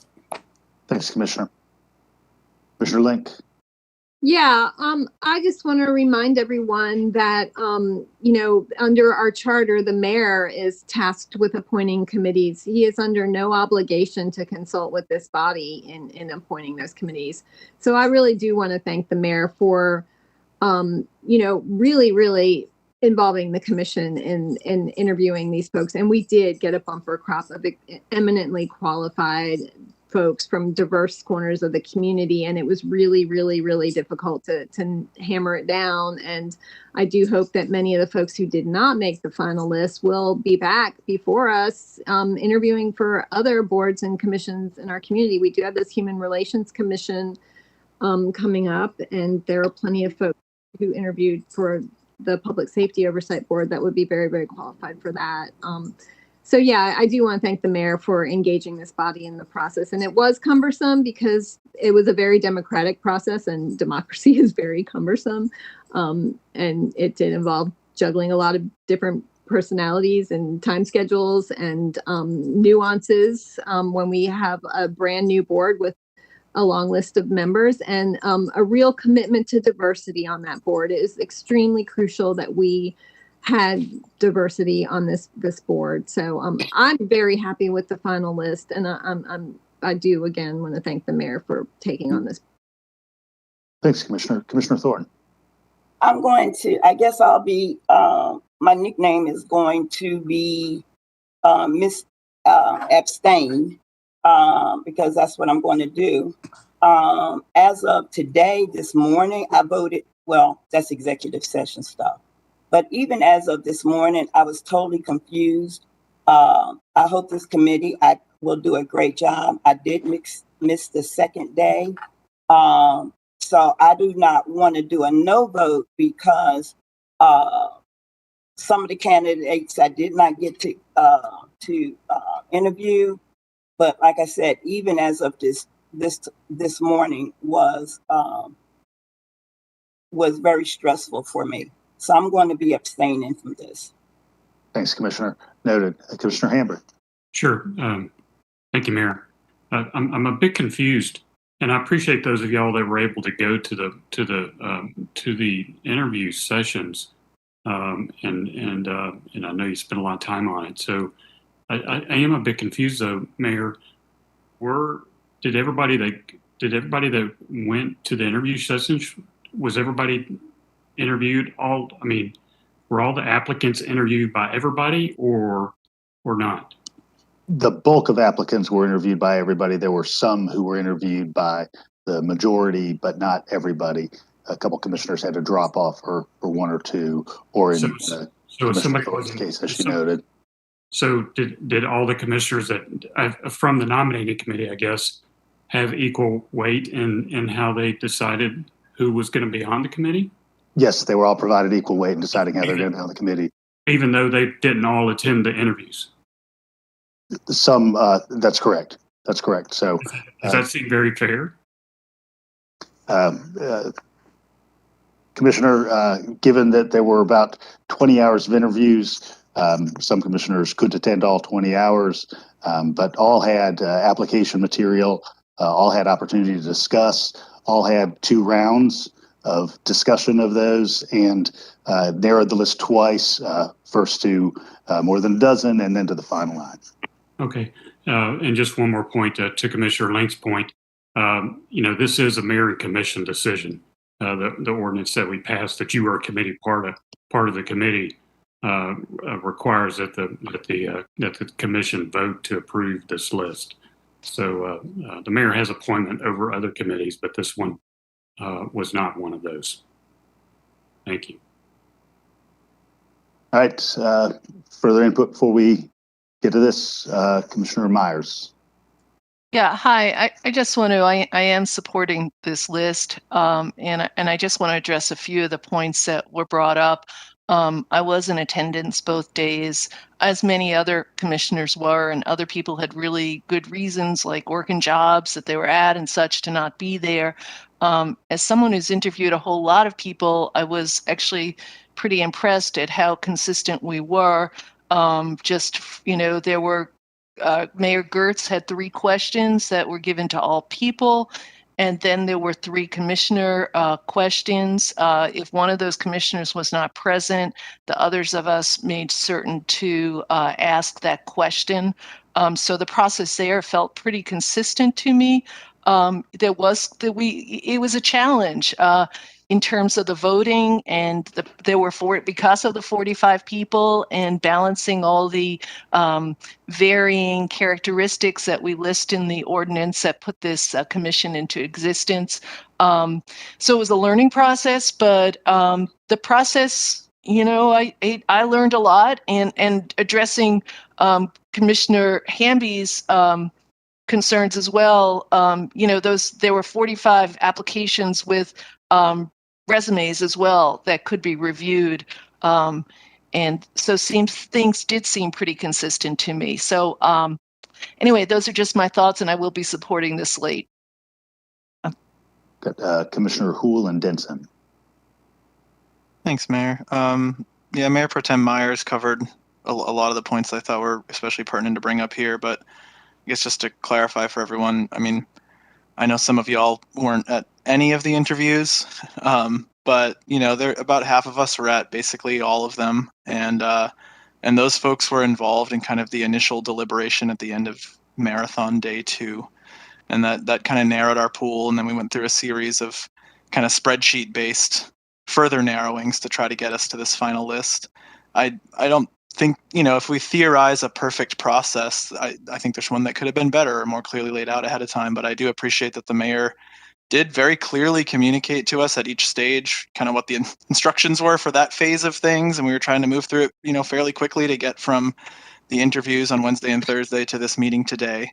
And I think that what we've arrived at is a pretty darn good place that weighs in the input of everyone who was involved in the interviews, whether they could be there for all of them or only some of them. In my mind, what we've arrived at is quite close to where we started at the end of day 2, to be honest, as well. So I'm excited to move forward with this, and I hope that we can move forward from this agenda item soon. Commissioner Denson. Thank you, Mayor. And I am excitedly supporting this list. This is a fantastic list. We had a fantastic pool of Athenians who really give a damn about their community and wanted to step up in a big way. And it was really hard for us to be able to cut down that list of 45 interviewees down to 9. It really was hard. And I think that was a big part of it, is that those of us who were voting on this and going through the process, which I think Commissioner Link put it, like when you have a democratic process, that it sometimes gets a little bit messy, but I actually thought that the mayor worked his way through it pretty well. But it got really hard. And I think that was part of the reason it took a little while, is because we were being so thoughtful in our deliberation to make sure that we were giving every person a real chance and really digging into it. But when it comes down to it, this list is extremely diverse along whether it be race or demographics, sexual orientation. I do wish it was a little more diverse gender-wise, but we'll get there. And also with backgrounds and skill sets that are coming. So I think this board, it's going to be some challenging work ahead of them. But I actually feel a lot more confident about the success of this whole process and this ordinance that we passed because of how strong this board is and the people on this list. So I'm very excited to support this. Thanks, Commissioner. All right. Just to confirm, we had abstention from. Yes. Thanks. I just thanks for my colleagues for sitting through the interviews. My son fell ill, so I was only able to sit for a fraction of the time. But I know that y'all met for 10 hours, 12 hours, however long it was. So thanks for picking up the slack. And, you know, I expressed my trust in y'all to make your selection at that time. And I thank you for doing the work that I was unable to do due to an illness in the family. And that's how the commission works. You know, whoever shows up gets to vote. So thanks, guys. Thanks, Commissioner. Commissioner Wright. Yeah, I just want to be clear. I was there for the whole time, the talks in between interviews, and the way and that the process changed. So I don't want anybody to think that this was one of the things that was scheduled and I wasn't available. I appreciate that this was scheduled ahead of time so that I could clear my plate and be there. And I do understand that we might need to have some different rules for when it's 20 hours of interviews in 2 days to accommodate how we weight the votes for the people who weren't there, so that so it's all fair and reasonable for the time of the applicants and the interviews. So again, I'm voting against this so that we can nail down a policy. Again, I think this is something that should go to committee, because the way that we've done it for years did not happen. And so let's nail this stuff down so it doesn't change on the fly. Commissioner Thornton. I guess I want to be clear too, because of misperception. I am sure that this group is going to do a great job. But more importantly, I hope we as the commission learn from our mistakes on this interviewing process. And what was good, we should keep, and what wasn't good, we can improve on for the next big one, which is the HRC one.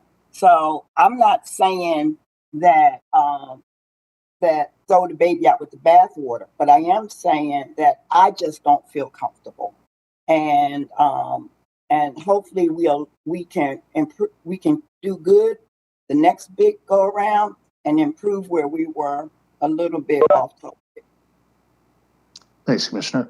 All right, just to confirm kind of the vote tally. So Commissioner Thornton is an abstention. Are there any other abstentions? Right, and Commissioner Wright is opposed. Are there any others opposed? All right, everyone else in favor? All right, motion carries. Just to note the list, and once again, while this was the list who made it across the finish line, there were many, many excellent candidates, and so this was difficult for everybody. Jocelyn Crumpton will be serving a 4-year term. Timothy Pierce Tomlin will be serving a 4-year term. Lane Pratt, a 4-year term. Omar Reed, a 4-year term. Fiona Felix Bell, a 4-year term. Sarah Halstead, a 3-year term. Devontae Jones, a 3-year term. Edward Robinson, a 3-year term. And Kiana Sims, a 3-year term. So thanks everybody who participated and engaged so well in this process. And Clerk Spratlin has these names, and everybody who applied will get contact from my office this week. So look forward to that correspondence. All right, it was the decision of the body, the outset of the meeting, to amend the agenda. And so the next item is a resolution brought forward from Commissioner Houle. So Commissioner Houle, if you would outline the elements of that, I'd appreciate it very much. Mr. Mayor?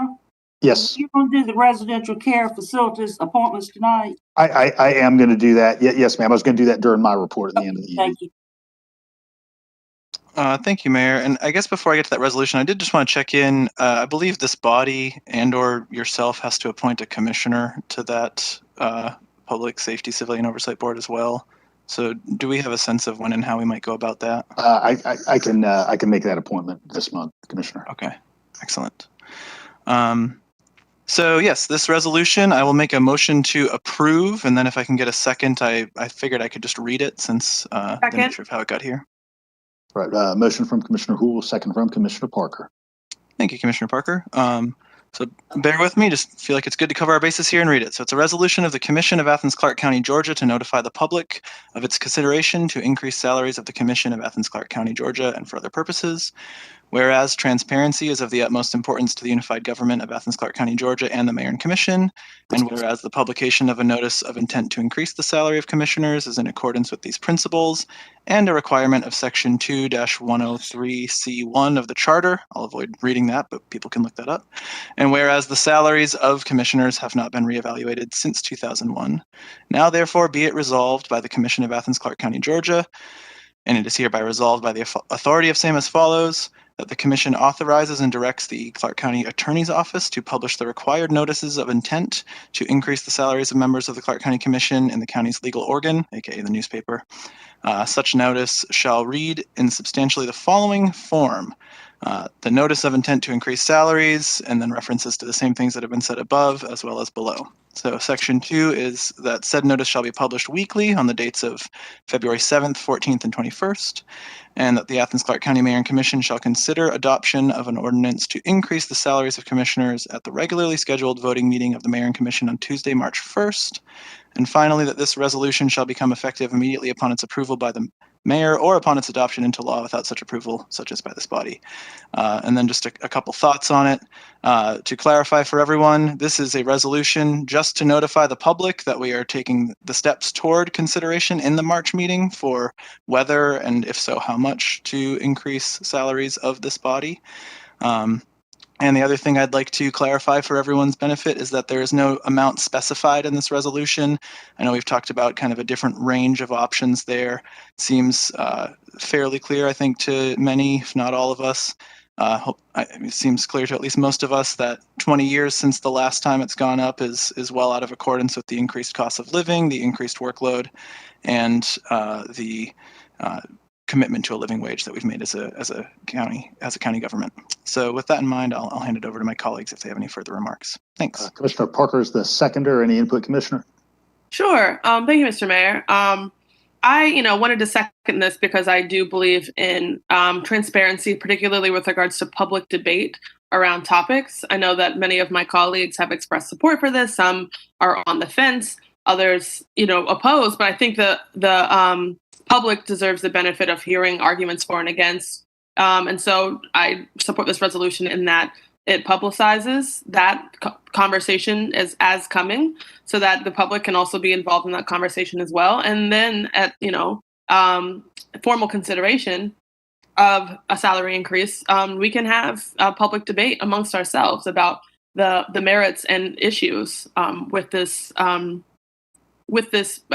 change in ordinance, so that folks that don't support it can make their opposition clear to the public, as well as folks who may be on the fence, benefiting from hearing both sides in order to make that deliberation for themselves. So I'm glad that we are taking this action tonight.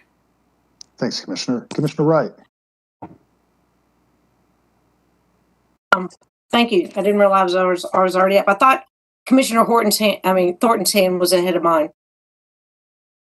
I just saw yours, and then I'll call on Commissioner Lincoln and Commissioner Thornton. Okay. Thank you for this. I am so glad that this got out of the December email announcement thing. I think that Commissioner Parker said I leaked out that this is happening. So this is great for those of you who've been talking about this outside of the meetings to get it out into the meetings. My main thing about this, and the reason I'm not supportive of it, is one, I think it is the perfect committee assignment to study versus individuals or small groups of commissioners.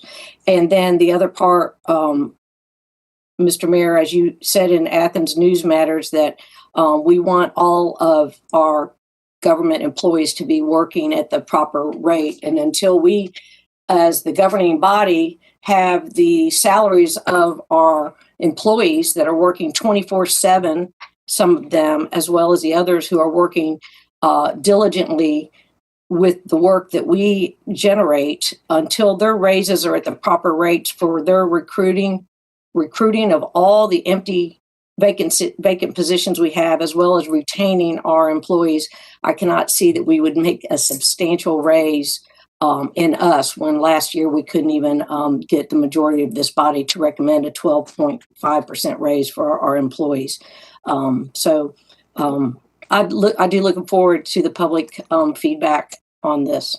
And thanks for getting this to where we can all talk about it in public. Thanks, Commissioner. Commissioner Link.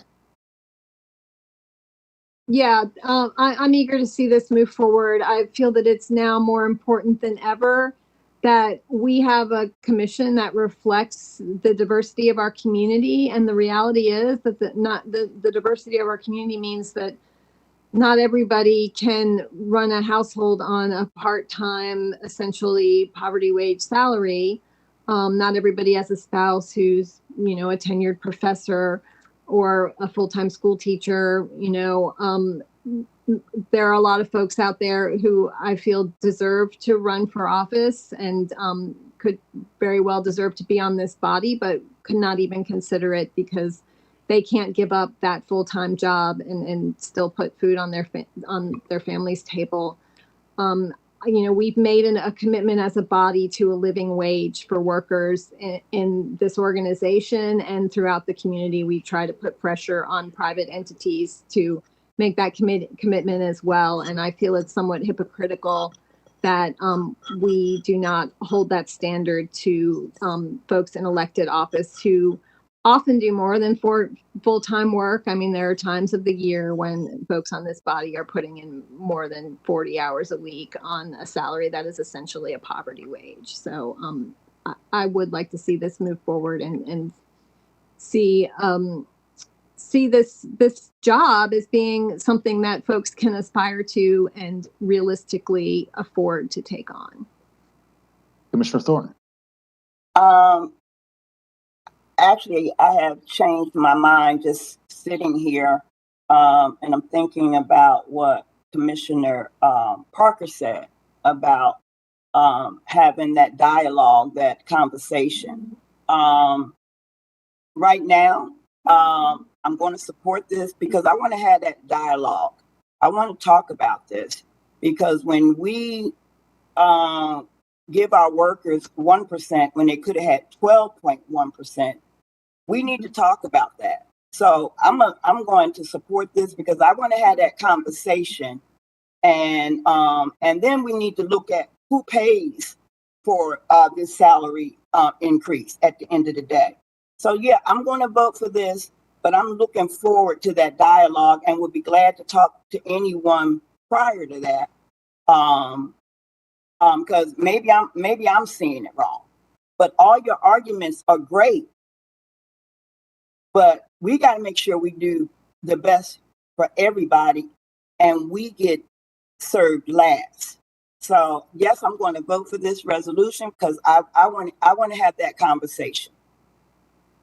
Commissioner Myers. Hi. Great. I do support this agenda item and like others have said, welcome the chance for public discussion on a salary adjustment.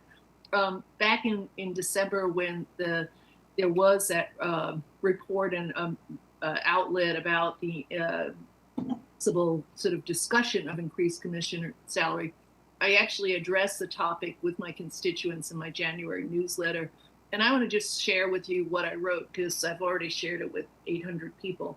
What I wrote was here. Right now, the Athens-Clarke County Charter lists the commission pay at $15,000 a year, a salary set in 2001. With the cost of living increases since then, commissioner pay now starts at a little over $19,000.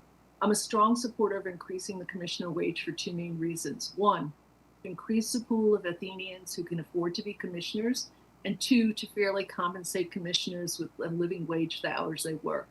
The job is theoretically a part-time one, but between the voting meetings, agenda setting meetings, work sessions, committee meetings, and retreats, the scheduled hours are considerable and a heavy part-time job. Then there's the office work to do as well. Our agenda reports regularly run between 500 to 800 pages. We receive hundreds of emails a week that must be sorted through and critically absorbed and/or responded to. Finally, there are meetings with constituents and community leaders.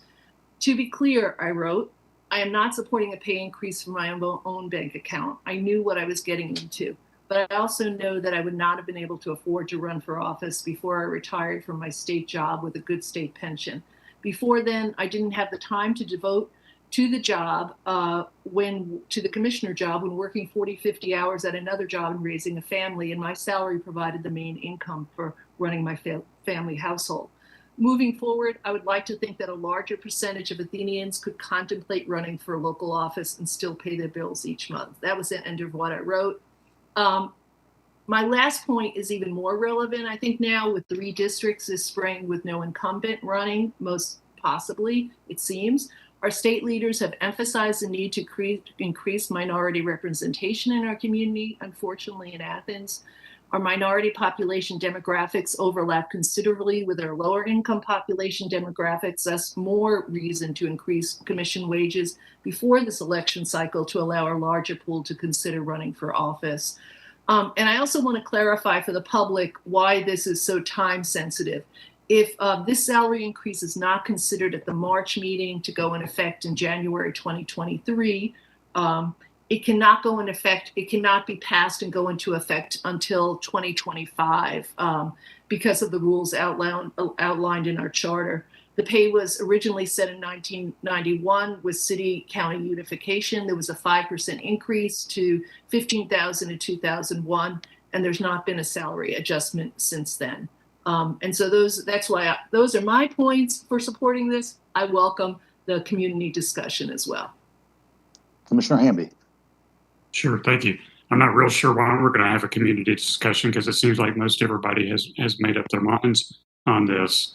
And I guess I'm looking at it from a different approach because it's a service position and not necessarily a job. In the past, we've had people serving this community on this board of commissioners who've been nurses, who've been teachers. Our own mayor was a principal and a teacher, and small business owners, farmers, pastors. So a whole slew of folks have served in these positions and have done well. It is a service position, and I look forward to whatever discussion comes about. I'm not going to support the resolution because, for one, your first sentence talks about being transparent, and we received this last night early this morning at 1:36. The community hasn't even seen the resolution that starts the conversation. And there's no amount associated with it. So I don't know what comments can be provided from the community without an amount there. Heck, no telling what the raise will end up being. But it's again, I'm not going to support it because it hasn't been transparent. It hasn't been transparent during this meeting.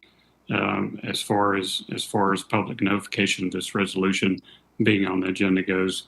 And I look forward to talking and having the discussion about service positions versus looking at this as a job. Thank you. Thanks, Commissioner. Commissioner Parker and then Commissioner Wright. Thank you, Mr. Mayor. I was hoping that we could, speak mostly to the substance of having a public debate and having public input on this between now and March. But since we are on the topic of the merits of a pay increase, I would add a couple of things. Particularly that, thinking about the fact that you either have to be independently wealthy or work multiple jobs in order to do this job. Commissioner Hamby referenced not being able to attend some of the interviews last week, presumably because I know he, does have a business that he runs. But imagining a world in which commissioners are able to dedicate their full selves to this job and the kinds of transformative community benefits that could come out of that sort of dedication by being able to do this job full time would be really amazing for this community, I think. Additionally, think about the fact that our school district is minority majority, and the fact of the wealth gap in between the baby boomer and Gen X generations as compared to millennials and Gen Z, who will be aging into an age of service in the coming decade. The fact that millennials own just 5% of the country's wealth, despite being the largest sector in the workforce, as compared to 75% of wealth that is owned by folks over the age of, I believe, 45 or 50. The fact that decreasingly are younger folks able to take, be independently wealthy enough to take on a job like this, that it's not going to pay them enough to survive. So if we really want diversity, both in minority representation, as we see that our community, especially our younger community, is more diverse than the older populations, as well as the diversity of age, I think this is something important to consider, not just for the commissioners sitting here now, but for the commissioners to come after us, who might not be as in such a secure economic position of some of y'all sitting here. Got Commissioner Denson and Commissioner Davenport. Thank you, Mayor. And again, just want to reiterate that this is all this resolution does here today is lets it move forward to put in a public announcement in the newspaper, letting folks know that this discussion is happening. I want people at home just to understand that that is all this resolution does tonight, right now, giving a full month before there will be actually any vote on this item. And so tonight we'll take no action on actual salary increase. Outside of that, I am going to have to argue that this is a job. This is an extremely important job as commissioner, a job that I take, and I hope all of my colleagues take extremely seriously, and that requires a huge amount of time commitment and work commitment for years at a minimum. And the people of Athens-Clarke County deserve people who are going to look at this position as a job, because it's tough. It's a lot of hard work, and if we're doing it right, it takes a lot of hours. And if we can look at having a salary adjustment here, so that we can increase the amount of time that whoever's in these seats commits to that job, that is to the benefit of the people of Athens-Clarke County. I think the people of Athens-Clarke County want to have commissioners who are holding regular town halls, who are putting out regular newsletters and communication, who is able to take the time to break down these complex issues that we vote on every single month and put it in a way that constituents can understand it and give the time to it. I think they want to have commissioners who will take the time to walk their streets while we have communities trying to get into the neighborhood traffic management program, and that we will sit down and advocate with them to get it in there and knock on doors so that they get the signatures so they can enter those NTMPs. It is complicated stuff. And if there's if nobody should ever enter this position, if they're not going to take this and look at it as a full-time job, to be honest. Because Athens-Clarke County is a growing community. We're not a small town anymore, folks. We are a metro area that serves the entire, a huge vast of Northeast Georgia, with our hospitals, with our service providers. So this is a job, and it's a job that all of us take very seriously. And it's also a job and a conversation that we're also going to take very seriously around the salary increase. And I also look forward to having that with my constituents and everybody else. And I hope that all of my colleagues will commit to making sure that that conversation is a productive one that really focuses on the issue. Thank you. Commissioner Davenport. So now I'm on the fence on this issue again. I did put that in my newsletter, my January newsletter. So for me, because I do run with several other people, a small cleaning business. So I knew that coming on as a commissioner, that this was a part-time job. And, like, I knew the salary of this position. I knew the workload of the position. And yes, when I started as commissioner, I was full-time with Peachy Green, but that didn't last too long. So now I'm part-time. But what I'm trying to get at is the fact that, like, I loathe any politician who's doing politics 24 hours a day, 7 days a week. I believe it's one of the reasons why, this is my personal opinion, is one of the reasons why our country is so messed up. I just think sometimes people need to take a breather, spend time with their families, get a hobby. I also believe the fact that one of the reasons why I do believe that that a raise is merited, but I think we need to have a consensus of the type of workload that we should be providing, because some of you guys do work 24 hours a day, 7 days a week. It's one of the reasons why we constantly hear that staff is always overworked and overwhelmed.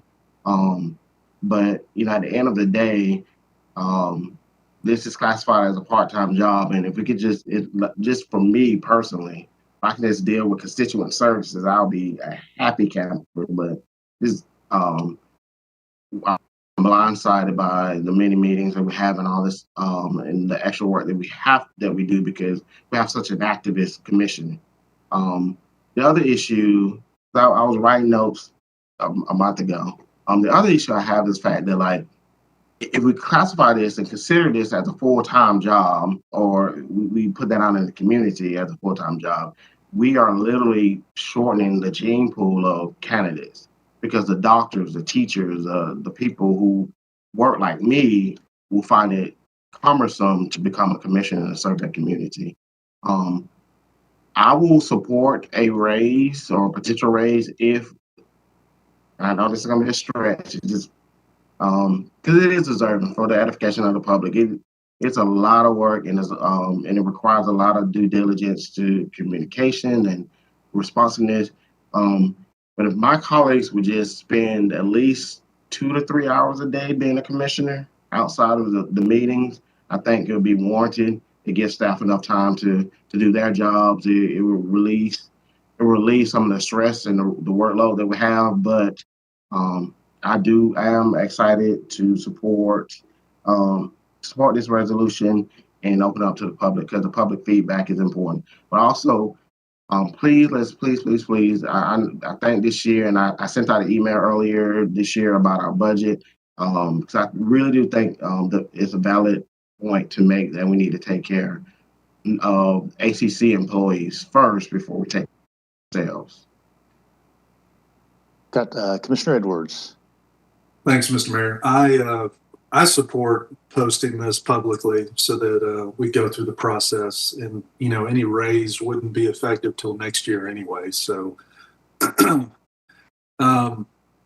since I've begun this job, it certainly seems like a 3/4 time job to really do it properly. If I showed up to half the meetings or didn't show up to many meetings or cut out early to meetings, grab dinner with friends or whatever, sure, this would come as a shock to me. Yeah, part-time, whatever. But I think to really do it properly, it is a 3/4 time job. So we've grown a lot in the past 20 years since this position got a raise. So why not have a conversation about it? Thanks. Got Commissioner Link. I believe I already spoke. I'm sorry, I didn't take my hand down. Commissioner Houle. Thank you, Mayor. I really appreciate the dialogue we've had tonight. Hopefully we've got enough people in support of this to move it to the next phase so we can have more dialogue. I think that'll be really good. It's rare that we have a vote just to continue to have dialogue, so I'm glad that we're doing that tonight. Two things I did want to just kind of follow up on based on some of the stuff I heard today. The first is just to clarify, this doesn't reclassify the position as full-time. That's a separate thing in the charter. This is designated as a part-time position. At the same time, part-time is a range, right? Part-time can be 2 hours a week. Part-time can be, according to the federal classifications, up to 32 hours a week. I think it's, Commissioner Edwards called it a 3/4 time job. I think that 30+ hour per week is a very accurate description of what's required just to keep up with the many meetings and agenda items we have to work through with the size of the community we are and kind of dual wielding city and county responsibilities. For those of us who want to take it a step further and be extra, involved in the community or planning community events to be extra responsive in communications and things, then, it can go beyond that very easily. And some weeks it goes well beyond that anyway because of things like 2 days of interviews for 10 hours apiece, right? And so for me, I knew what I was getting into, like we've all said, when we ran for this. And I made the choice to say, I'm going to dedicate myself to this as if it is a full-time job. I'm going to resign my full-time job to run for this office and basically choose poverty to do this job. But I don't think people should have to do that. And I think if we really want to get a more diverse pool of people putting their name on the ballot, then we really need to seriously consider that if there isn't at least enough for people to get by on this and have just another perhaps part-time job instead of really having to have another full-time job, then we completely rule out people who have a family to support, children to raise, or even just want to live in decent housing and don't have it subsidized. So I hope that we'll continue to have a robust discussion in the coming weeks. I anticipate we'll hear from a lot of people on this, and we'll see where we arrive on March 1st. But for tonight, I look forward to us moving forward on this. Thanks. Commissioner Thorne. I understand the urgency according to Commissioner Myers. But I remember, and this has been a long time ago, we kind of talked about this, not as far as the raise, but we talked about the time that we put into being a commissioner. I don't think the public knows how much time we put in being commissioners in between these meetings. They see us on these Tuesdays, and they think that's the only thing we do. Manager Blaine, do you have any idea with the retreats, with the webinars, with the committee meetings, do you have any idea, or can that be looked at? I think that all of our personal stories are good, but I think for me, and I've just gotten older, I just like facts and data. Do you have any idea how much time we are putting into our commission work a month? Well, I don't think the meetings themselves would accurately capture that. The work that you do outside with your constituents and conversations and whatnot, I think would probably far outstrip the meeting time spent in meetings. But again, if you know what the meeting time is, and we kind of know what we're doing, we should be able, and it may differ from everybody, but we should be able to kind of encapsulate how many hours we are putting. Clearly, some of us are putting in more than others. Clearly. And sometimes it makes some of us look bad, but you got the time and that's what you sacrifice to do. But I think this community wants us to not be subjective. Surely, yeah, we haven't had a raise in a long time. And then some people are going to want to ask, do you really deserve a raise? Who's going to, who pays for our raises? So, I'm ready for the discussion. Like I said, I'm going to vote yes for this resolution, but for the listening audience, my vote yes tonight does not mean I support this, but I do support the conversation. Thank you, Commissioner. All right, Madam Clerk, I believe we're ready to do a round robin on moving this resolution to another hearing. Who? Yes. Who? Edwards? Yes.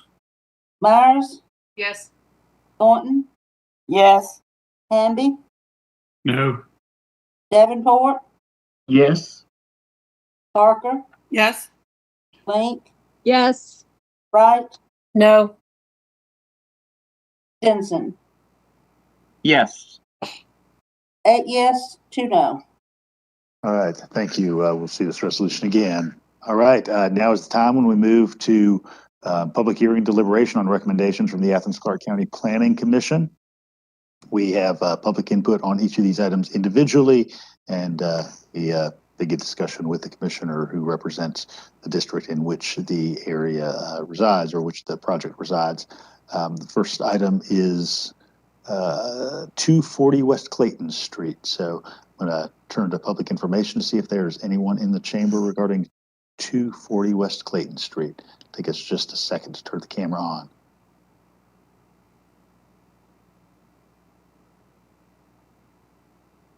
Good evening. Just give us your name, and then you have 3 minutes to provide input.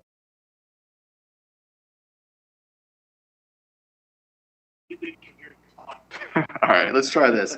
Hi, my name is Chris Evans. I reside at 155 Edward Circle. I'm here to I'm the representative of the owner for the special use request. I want to say thanks to the HPC Commission's approval for the exterior work, staff's recommendation to the special use, and the Planning Commission for approval. We also worked with the ACC Fire Marshal to provide some organization to the rear and side alley. by installing bollards during construction to help separate people and vehicles. We are seeking a special use permit to construct a 2-bedroom dwelling at the rear of the street level. The proposed dwelling is 824 square feet, which will leave 5,065 square feet of retail. The project is unique because it is surrounded by 3 alleys, with the side alley sloping up from Clayton Street. The proposed dwelling is located at the rear of the building and will have grade access from the side alley to the dwelling. This type of access is great for future conversions, meaning the dwelling unit will be converted back to retail, or even better yet, office space. The project includes new exterior fenestration, which includes windows, doors, and Juliet balconies.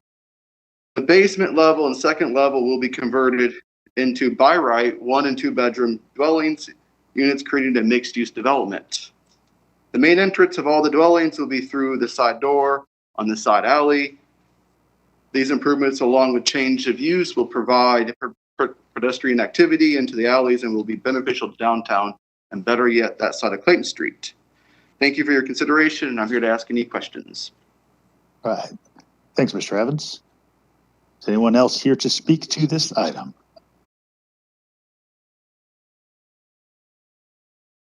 All right.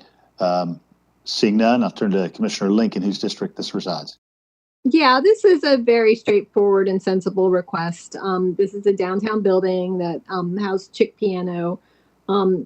Most of that ground floor is going to remain retail space. We do have this rule downtown that ground floor needs to be retail because we want to encourage that ground level activity. But this part of the building is, in the back corner on an alley. It's not feasible for retail. I'm grateful that we're seeing a historic building in our new West Downtown Historic District renovated and repurposed for more housing, and I will move to approve this project. Second. I've got a motion from Commissioner Link, second from Commissioner Hool. Attorney Drake, can you read the ordinance for us? Yes, sir. An ordinance to amend the Code of Athens-Clarke County, Georgia with respect to special use approval in the CDWD Commercial Downtown West Downtown Design Area District on the approximate 0.18 acre parcel of land located at 240 West Clayton Street and for other purposes. Right. Is there any further input on this item? All right. All in favor? Aye. Aye. Any opposed? All right. Hearing none, motion carries. Did receive a note, just a technicality, meeting technicality. We failed to exit our special called session for the executive session. So could I have a motion to exit executive session? So moved. Second. All right, I've got a motion from Commissioner Wright, second from Commissioner Denson. All in favor? Aye. Does this Any mean we have to opposed? start the whole meeting over? We're going to have to redo it. It's like Broadway. Every night gets better and better. Hey, Mr. Mayor, maybe take our 8:15 break. It is 8:15. Let us take 10 minutes if everybody Thank feels good you. about that. All Thank right. you. Find some relief. We'll see you back here in 10 minutes.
All right, everyone, welcome back to the monthly voting meeting of the Athens-Clarke County Mayor and Commission.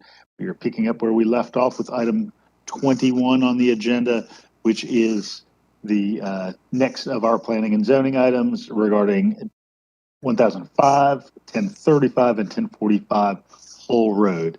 And we do have somebody signed up for the 10-minute time. And so I'm going to welcome Mr. Scott Haynes to the mic. Thank you, Mr. Mayor.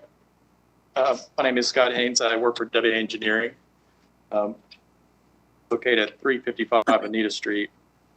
Here tonight to request parcel to go from CR to CG and also CG with a special use permit. And in conjunction with the special use permit, also a variance associated with relief from plaza requirements for the multifamily portion of the project. Project we are proposing is a mixed-use development. Has approximately 5 proposed commercial out parcels along the primary frontage of Hull Road. Behind those out parcels, we are proposing multifamily development containing 306 residential units, which constitutes roughly 21.5 units per acre, which is under the total max acres density allowed for CG, which is 24. So we are under density. We are proposing 351 parking spaces, which is just 6 spaces over the minimum requirement. So we are also not over parking this project. What really makes this residential project unique is the developer's commitment to the 4% low-income housing tax credits offered by the Department of Community Affairs. Those tax credits will lock in long-term affordability of this project for the next 30 years. DCA's threshold for eligibility to rent this product is those individuals making 60% of the area median income or less. I will also clarify, this question came up during the agenda setting, that is for 100% of the tenants for this project. So everybody must fall under that threshold. Tax credits will allow these units, like I said, to be long-term, 30 years at those rates. And those rates will generally flesh out to be about 30 to 35% below market rates. Also, I want to make a clarification when it comes to enforcement. The county will not be required to enforce or oversee the affordable aspect of this project. That will fall to the development of Department of Community Affairs, and they do require annual reporting from the management of this project. There are pretty intense penalties for not abiding by those things, including they could be forced to pay back tax credits. So they will be abiding by that, those parameters. Although these units are going to be at reduced rates, they will look very much like market rate product. They will have in-unit washers and dryers, an exercise facility, a community room, meeting rooms, and a swimming pool. We have provided typical elevations for the structures, and I hope you'll agree that they're very nice exteriors. They have stone, brick, and siding treatments. Most importantly, they look to a similar level and quality of market rate products in the area.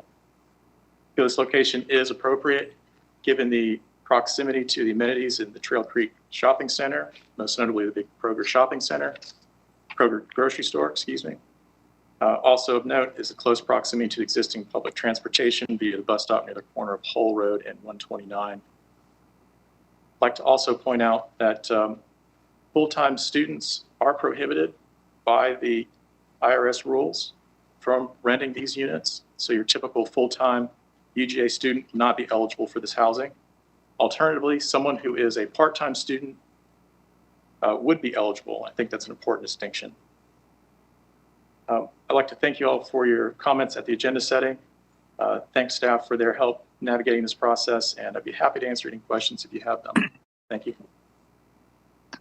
Thank you, Mr. Haynes. Is there anyone else here in the chamber to speak to this item?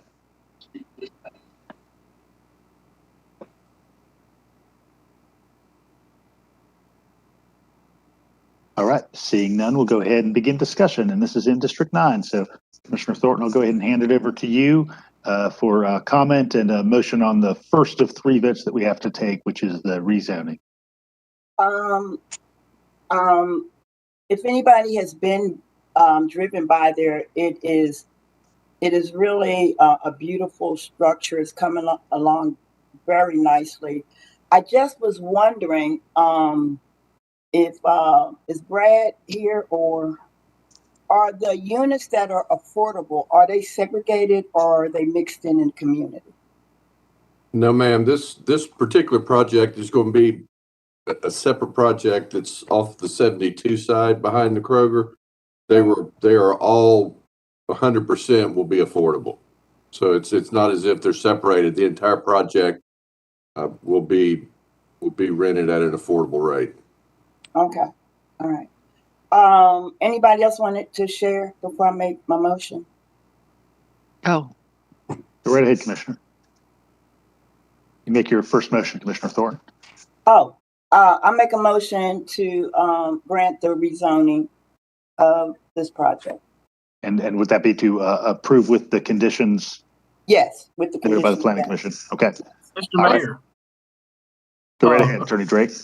Talked with Brad about this earlier today. So there is a rezone, an ordinance for the rezone we need to vote on, and then we will need to vote to a motion to approve, call for a motion to approve the variance that goes along with this. I'll read both ordinances. There's an ordinance for the rezone, ordinance for the special use, and we need to break out and approve the motion for a variance, and then do the motion to approve the special use permit. Did I say that right, Brad? Yes, sir. So there are three motions? That's correct. That's correct, yeah. Oh, goodness, okay. There are no conditions associated with the first motion, which is to rezone to commercial general. So I can read that ordinance first. Yes. Okay. An ordinance to amend the Code of Athens-Clarke County, Georgia with respect to rezoning 3 parcels of land totaling approximately 19.59 acres located at 1005 Hull Road, 1035 Hull Road, and 1045 Hull Road from CR Commercial Rural and Conditional Use in CR to CG Commercial General and Conditional Use and for other purposes. Thanks, Attorney Drake. All right. I make the motion to rezone from CR to CG. Is that what you said? Yes, that's correct. Okay. And conditional use in CR to CG. Yep. Motion from Commissioner Thornton. Is there a second? I'll second. I'll second. All right. Second from Commissioner Wright. All right. Any further input? Got Commissioner Myers and the Commissioner Hool. Yeah, my question, I'm not sure if it's really to this one motion that we're voting on right now, but I did want a clarification just for my own understanding. The project sounds like really wonderful in that it is all affordable. I really love that. I just was wondering about the stipulation about full-time, part-time students. You know, that the development is right across the street from Athens Tech, where there are many, many, many students trying to go to school full-time and part-time who do not fit the demographics and financial backing of UGA students. So I was wondering, one, what the definition of part-time student was, and two, would this, let's say I had a partner and I tried, and my partner was working full-time, but I was going to school full-time, would I be able to get an apartment there or not? And I just want to try to understand that so that I can better understand the whole project. Well, I was going to say, Mr. Haynes may have a better answer than I do because I have no answer for you on that in terms of those federal details. I apologize, Commissioner. I don't know. Scott, can you talk about that student designation? I can. I mean, the definition is going to be per the, there's strict definitions that the school has for full-time and part-time. I can't call those to know. It's the number of hours that's taken per semester that constitutes a full-time and a part-time load. And it's an IRS rule that they cannot be full-time enrollment. So whatever that number of hours is, if it's 12 or 16, I can't remember right offhand what constitutes full-time load, they would not be eligible for that. So it would fall to that definition. What if they were part of I forget it because it's like 12 hours or something, but what about if their partner is a full-time worker? I mean, would someone be able to live there if one person was going to school, or I guess, how does that work?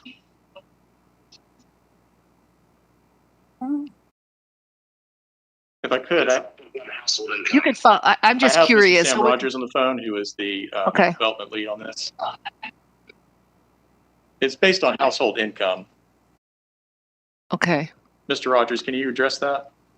Yes, it's based on household income. So which means as long as the couple or the partner, the partnership would not go outside not go over the 60% AMI unit, then yes, you could have one person that's working and one person that's a student, but they would have to be in a partnership. Okay. Thank you. Thanks for that. I appreciate it. Thank you. Commissioner Hool.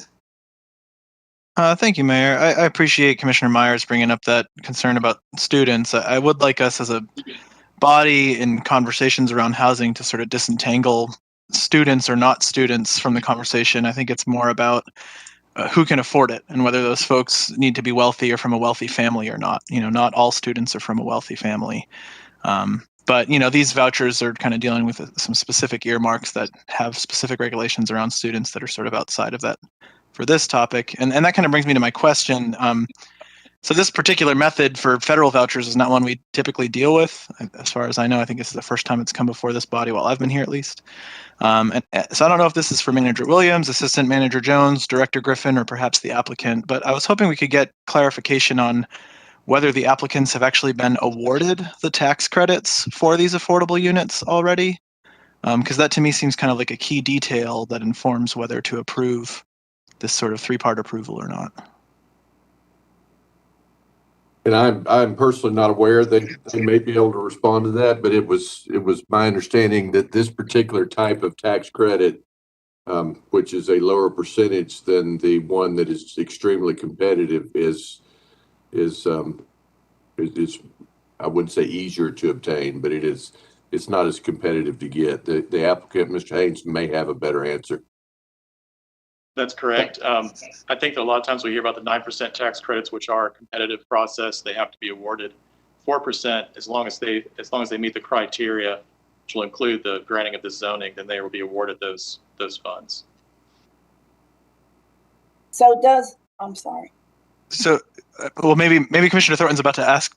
Yeah, if I can just follow up, and then I think I'm done and feel good otherwise. So, are we kind of guaranteed essentially that the way this approval goes forward, those credits will be awarded and need to be attached to this moving forward? Is that wrapped into this approval? I would say there are never any guarantees, but it is an easier process. We just have to have the zoning in place in order to apply. And Commissioner, it is part of their binding application for the special use permit, which does give us a comfort level to ensure that, without the tax credit moving forward, then they would not be in compliance with their special use permit. We're not in the position to regulate them. That's done at the state level instead. Okay, but since it's only related to the binding special use permit, if that for some reason didn't go through, then the rezone and the variance would still stand because this isn't bound to those things. Am I understanding that correctly? The rezone and the variance would have to be pursued by another recipient of the 4% tax credits. Okay. So if we vote to rezone this property and approve the variance and approve the special use permit, this being bound to the special use permit requires that anyone exercising this rezone needs to do the same kind of thing. Yes, that's my opinion. Okay. Does that match anyone else who needs to weigh in from the manager's office or the attorney's office? I trust Director Griffin's opinion. I just, this is new territory for me. I'm trying to make sense of it. I believe the director is correct. Commissioner Thornton, did you have a follow-up? No, actually, Jesse asked my question and more. So, my question was entangled with Jesse's question. Melissa, did you have a follow-up? Yeah, I hope that some of the public is watching this discussion, and because most of us hear every day about the desperate need for more affordable housing in our community. And and some of us have been screaming about it since we got on the commission 7 years ago in a previous administration that did not seem as concerned about it. But, I think this conversation highlights the complexity of enabling affordable housing to happen in our community. And, according to federal guidelines that enable the tax credits that enable developers to build affordable housing. Here we have a private developer who is coming forth willingly to do so thanks to those tax credits. And it's up to the local government to assure that the zoning on the ground allows them to build the housing so they can even apply for the tax credits thoroughly. So many folks feel like we can just wave a magic wand and developers are out there ready to spend their own money building affordable housing, but that's not the case. And I think this discussion and this project highlights it. I'm happy to see this project move forward and to add to our perpetually affordable housing stock in Athens. Thanks, Commissioner. Commissioner Houle. Thank you, Mayor. Yeah, I guess I want to just clarify that I guess there's a part of this that almost seems like too good to be true. So I want to thank the applicant for bringing forward something this good. And I hope that it does proceed in the way we're understanding it now, because it's a wonderful surprise to be sitting here like skeptical of. I did just want to ask. It seemed like Assistant Manager Jones was kind of leaning in. I didn't know if you had anything to add that might help us clarify some details before we're moving forward acting on this. Thank you, Commissioner Huell. I certainly appreciate the questions. I think Director Griffin's correct. And as I understand what you're asking is, whether or not if the rezoning goes forward and the tax credits don't go forward, would another applicant be able to come in and do multifamily without doing affordable housing? And yes, that is my concern. And I think Director Griffin has answered that correctly. All right. There is a motion and a second on the floor. Everybody ready?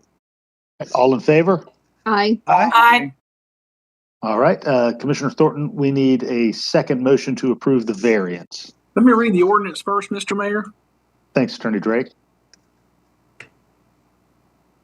An ordinance to amend the Code of Athens-Clarke County, Georgia, with respect to approval of a special use permit in the CG Commercial General District on 3 parcels of land totaling approximately 19.59 acres located at 1005 Hole Road, 1035 Hole Road, and 1045 Hole Road, and for other purposes. And Mr. Mayor, first we need a motion to approve the special use permit. First we need a motion to approve the variance. All right. Motion from Commissioner Thornton. Is that correct?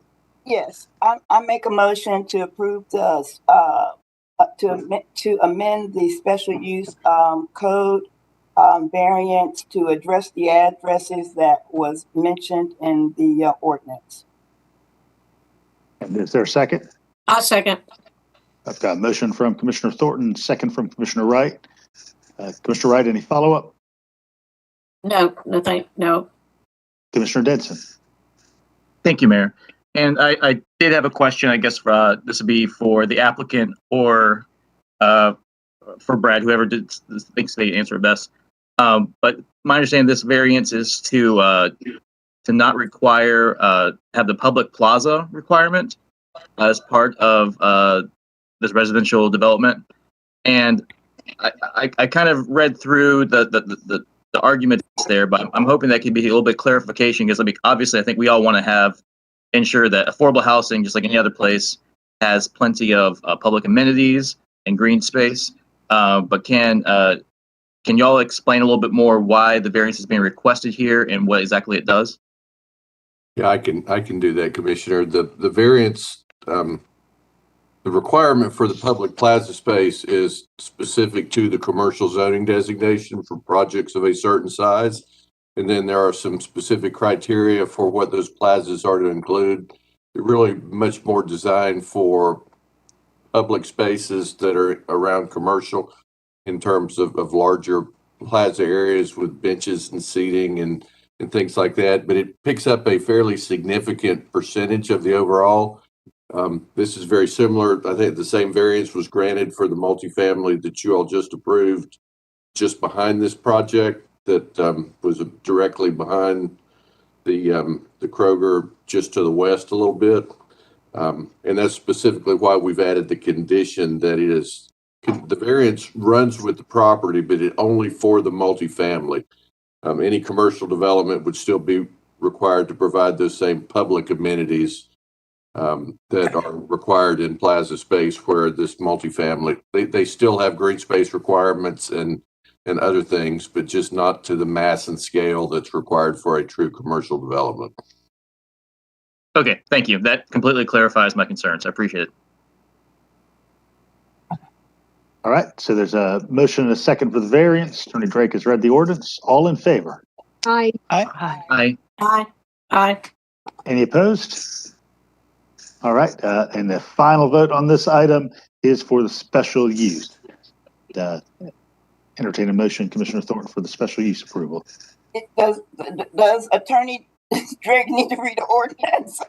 No, it was contained in the ordinance I read, so just a motion to approve special use permit. I'll second it. I'm sorry. What'd you say?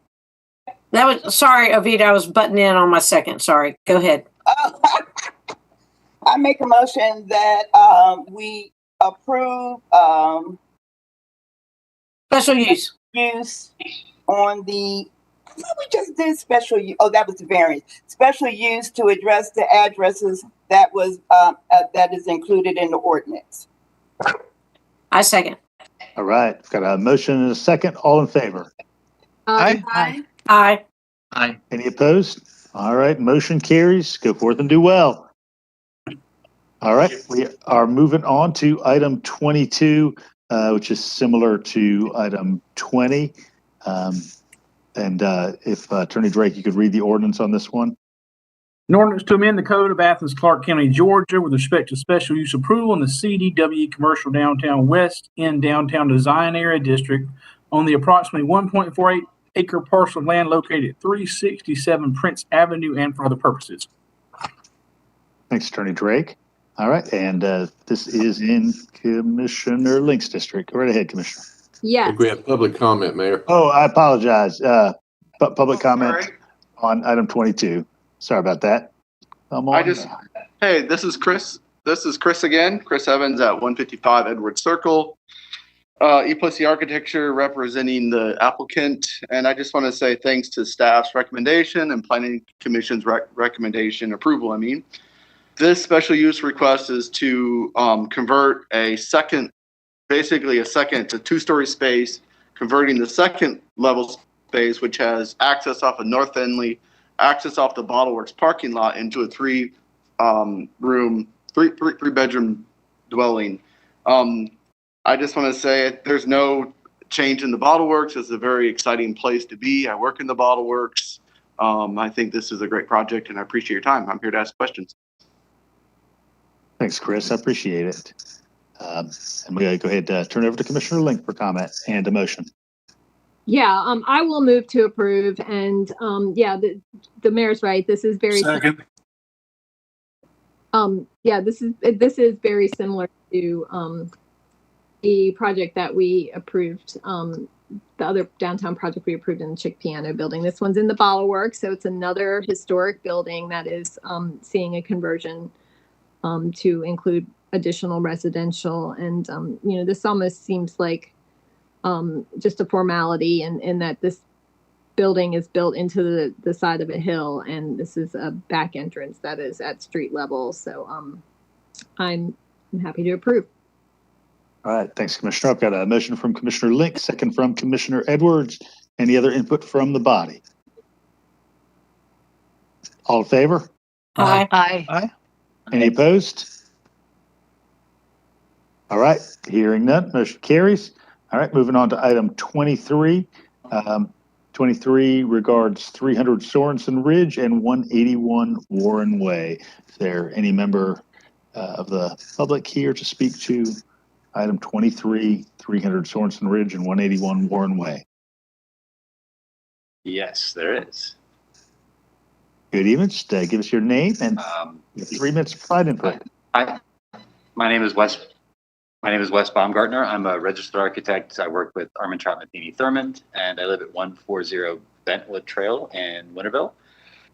Speaking on behalf of Sapphire Properties, we are proposing to combine two parcels, two undevelopable parcels at the moment, into a single developable parcel that is a single family residential proposal.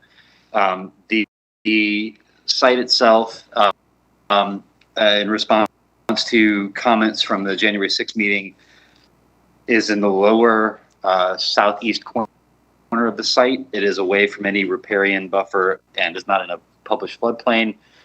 There are also comments from the neighborhood regarding the architectural scale of the building. So we've got non-binding elevations and plan, and are eminently willing to work with the local community to develop something that is within the scope of what they feel is reasonable. Having seen the site and seen the other buildings in the area, we're in an architectural scale that is similar. We're not too tall, too wide, too deep, and the material is in keeping with the character of the community. The amendment is to an existing PD, which has been around from it's one of the earliest PDs in Athens, and is intended simply in order to put a single family home on an otherwise undevelopable site. So if there are any questions about how this would go forward, us working with the community, we're more than willing to answer, and would like to work with the commission and look forward to your vote for approval. Thank you. Thanks, Mr. Baumgartner. Anyone further in the chamber to speak to this item?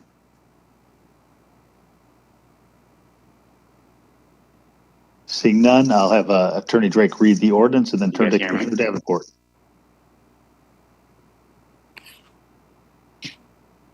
Clarke County, Georgia, with respect to amending a planned development for two parcels of land comprising approximately I cannot hear any of you. Can you hear me, Mr. Mayor? Yeah, I can hear you, Attorney Drake. Okay, of land. There you go. I can hear you now. In order to amend the Code of Athens-Clarke County, Georgia, with respect to amending a planned development for two parcels of land comprising approximately 2.853 acres of land, 2.853 acres located at 300 Sorensen Ridge and 181 Warmway in the RS-8 PD Single Family Residential Plan Development District, and for other purposes. Thanks, Attorney Drake. I apologize. The camera feed cut. I believe there was somebody else in the chamber. Go ahead and just provide your name, and then you have 3 minutes to provide input. What's your number, that? Is that? And it's live on here, though.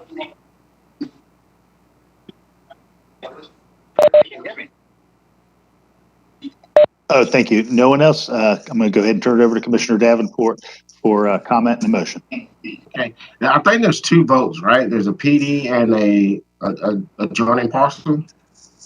Joining the two parcels. No, there's just one. Okay, yes. Just one. Okay. So I know it's been a long night, but this one is a little complicated because there's an environmental, pretty much this area where the house is going to be built on is used as a drainage system. Well, I wouldn't say drainage system, but it's where the water drains, because on the north side and the south side is elevated higher. And then when you consider the fact that you're going to add a house, concrete, asphalt, that this water is going to have to go somewhere. But if you go and read the packet, it pretty details a buffer zone and protecting the environmental buffer in the back with the second parcel. And just for my colleagues, if you go to the January 6th planning meeting and look at the video, start at 2 hours and 30 minutes, 30 seconds. Planning Commission member Jim Anderson and Krista Morales made some really valid points. And as well, if you read in the packet, some of the residents have made some valid concerns as well. I look forward to approving this, but however, I would like to put this on a 30-day hold. All right. Motion for hold for one voting cycle till one voting cycle. I'm sorry. Thank you. Till our March voting meeting. That's correct. All right. Motion from Commissioner Davenport. Is there a second? I'll second that. All right. Motion from Commissioner Davenport, second from Commissioner Wright. Commissioner Wright, any input on this? I should say I'll second that with no comment. I'll catch on here soon, Kelly. No worries. Any further input on this item? Can I just make one comment? Please. Yeah, so I highly recommend that my colleagues just to drive out there and take a look and see what some of the residents' concerns.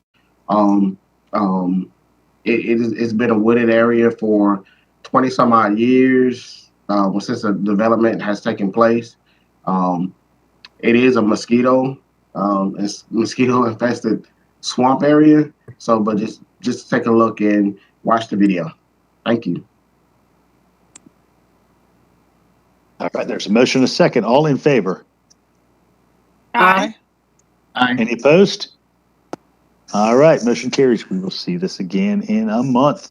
All right, moving on to item 24. This is a text amendment to chapters 9-4 and 9-13 regarding the airport overlay. And I'll turn to public comment if there is anyone in the chamber.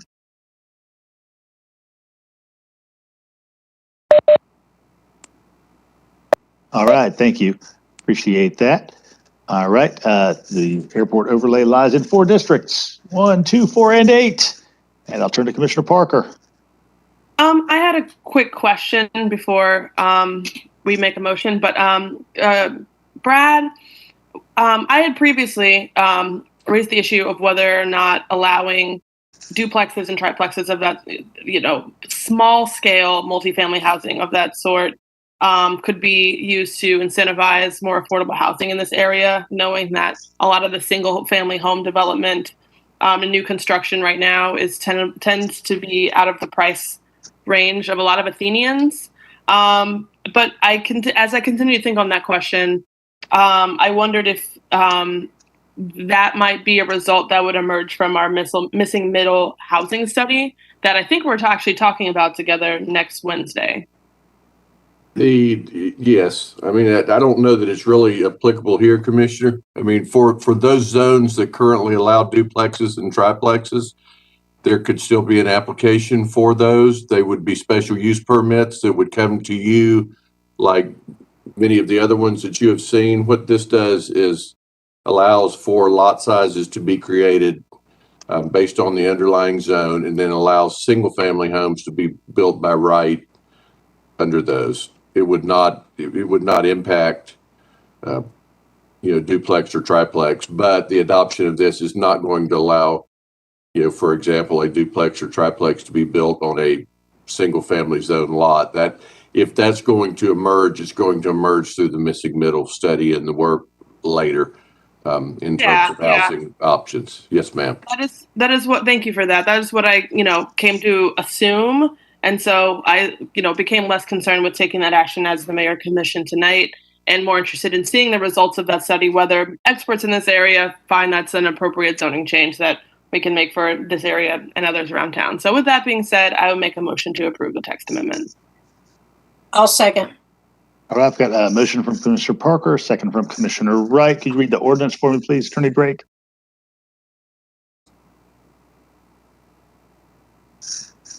Oh, sorry, you're muted, Attorney.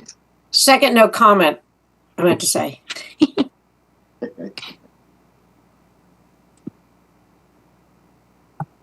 An ordinance to amend the Code of Athens-Clarke County, Georgia with respect to Type 1 procedure, general provisions, and for other purposes. Thank you, Attorney Drake. Appreciate it very much. All right, any further input from the body? Commissioner Myers. Quick question here. I was just curious. I was not able to watch this planning commission meeting, and I noticed that one of the planning commissioners voted nay on this, and I was wondering if you have any more can you explain her no vote on this, if you have any idea? I always hesitate, Commissioner, to interpret why somebody voted the way they did, but I can tell you that I think part of the conversation and it was similar to what you all had at agenda setting just briefly, was that, the commissioner did feel like that there was some advantage to requiring these things to go in front of them ultimately for a vote for design purposes and for aesthetics and scale and things like that. I think the majority of the planning commission realized that if you're forcing or requiring that level of review based on a standard that the underlying body that regulates that standard says it's not a problem anymore, then you're kind of on shaky ground. So I think it was one person that still liked the idea of being able to vote on all of these and have more control with design. But that's helped. That's helps. Yeah. Thank you so much. All right. Any further input from the body?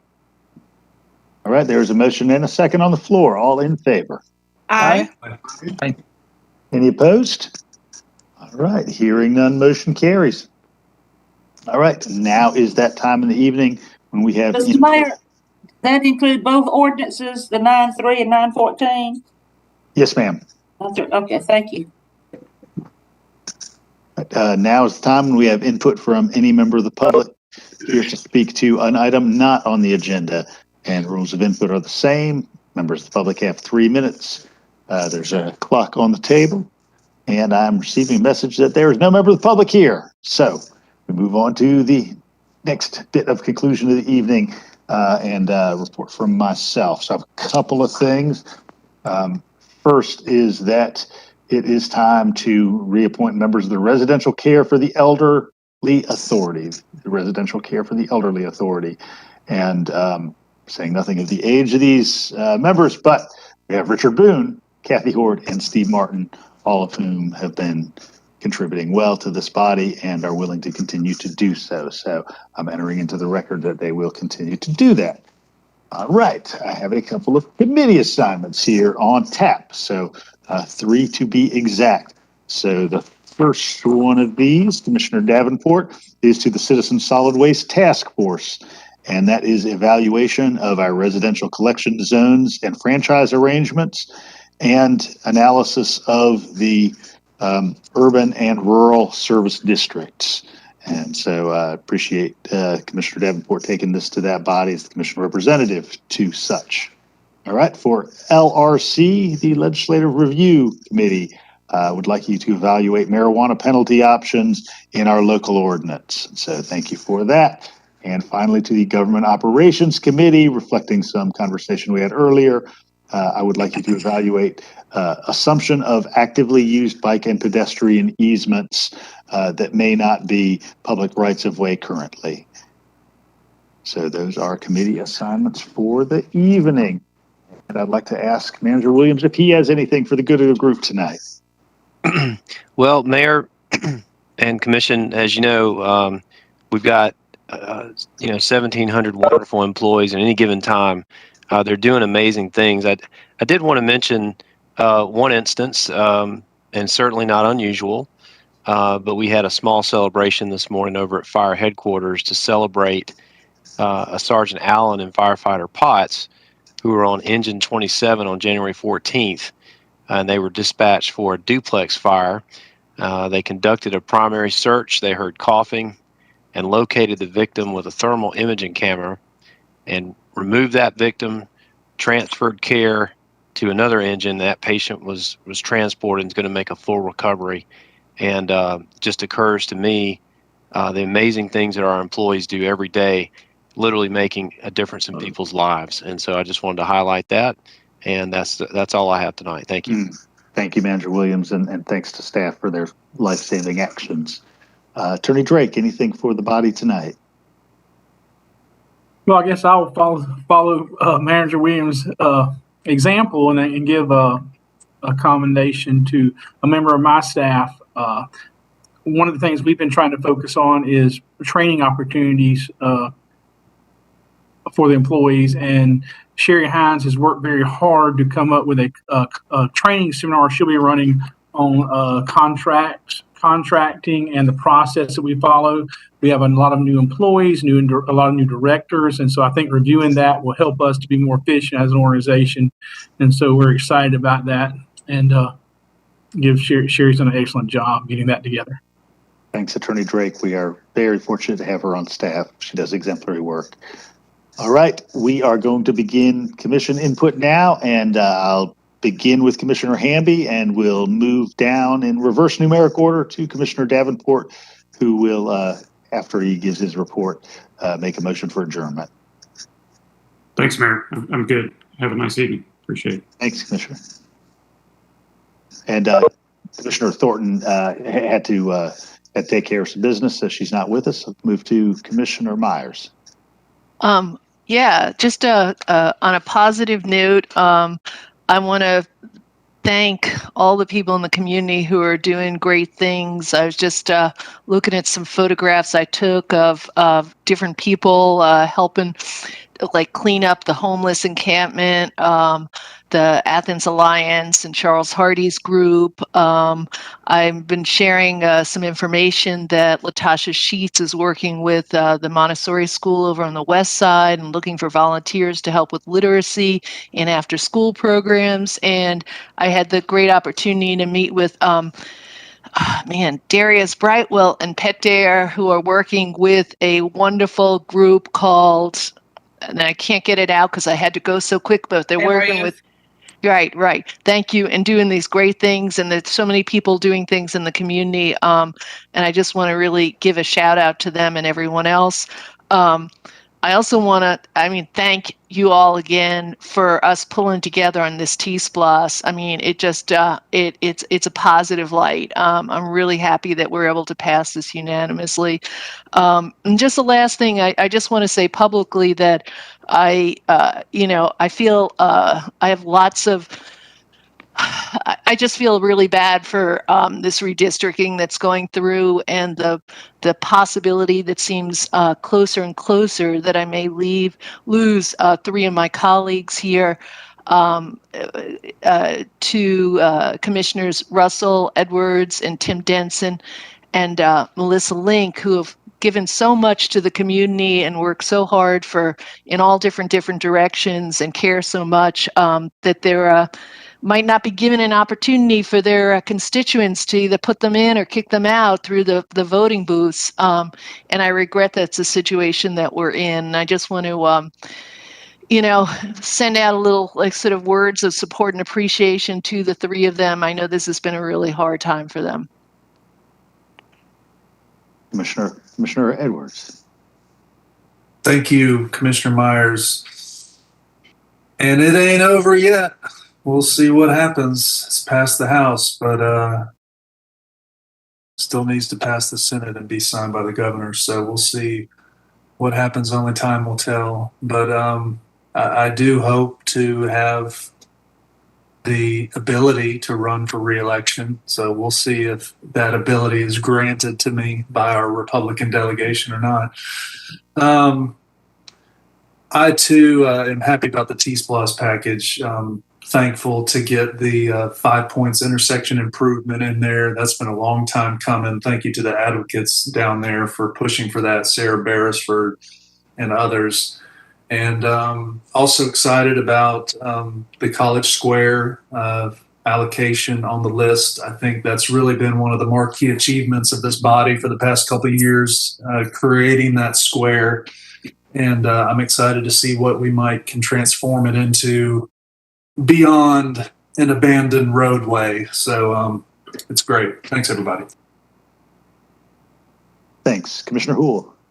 Thanks, Mayor. I want to echo Commissioner Myers and the sentiments, recognizing the humanity of our colleagues, and also just really want to reemphasize that this is a hard time for the people of Athens as well. This is going to be fundamentally an upheaval for the voters of this community to be able to choose or to even know where to vote.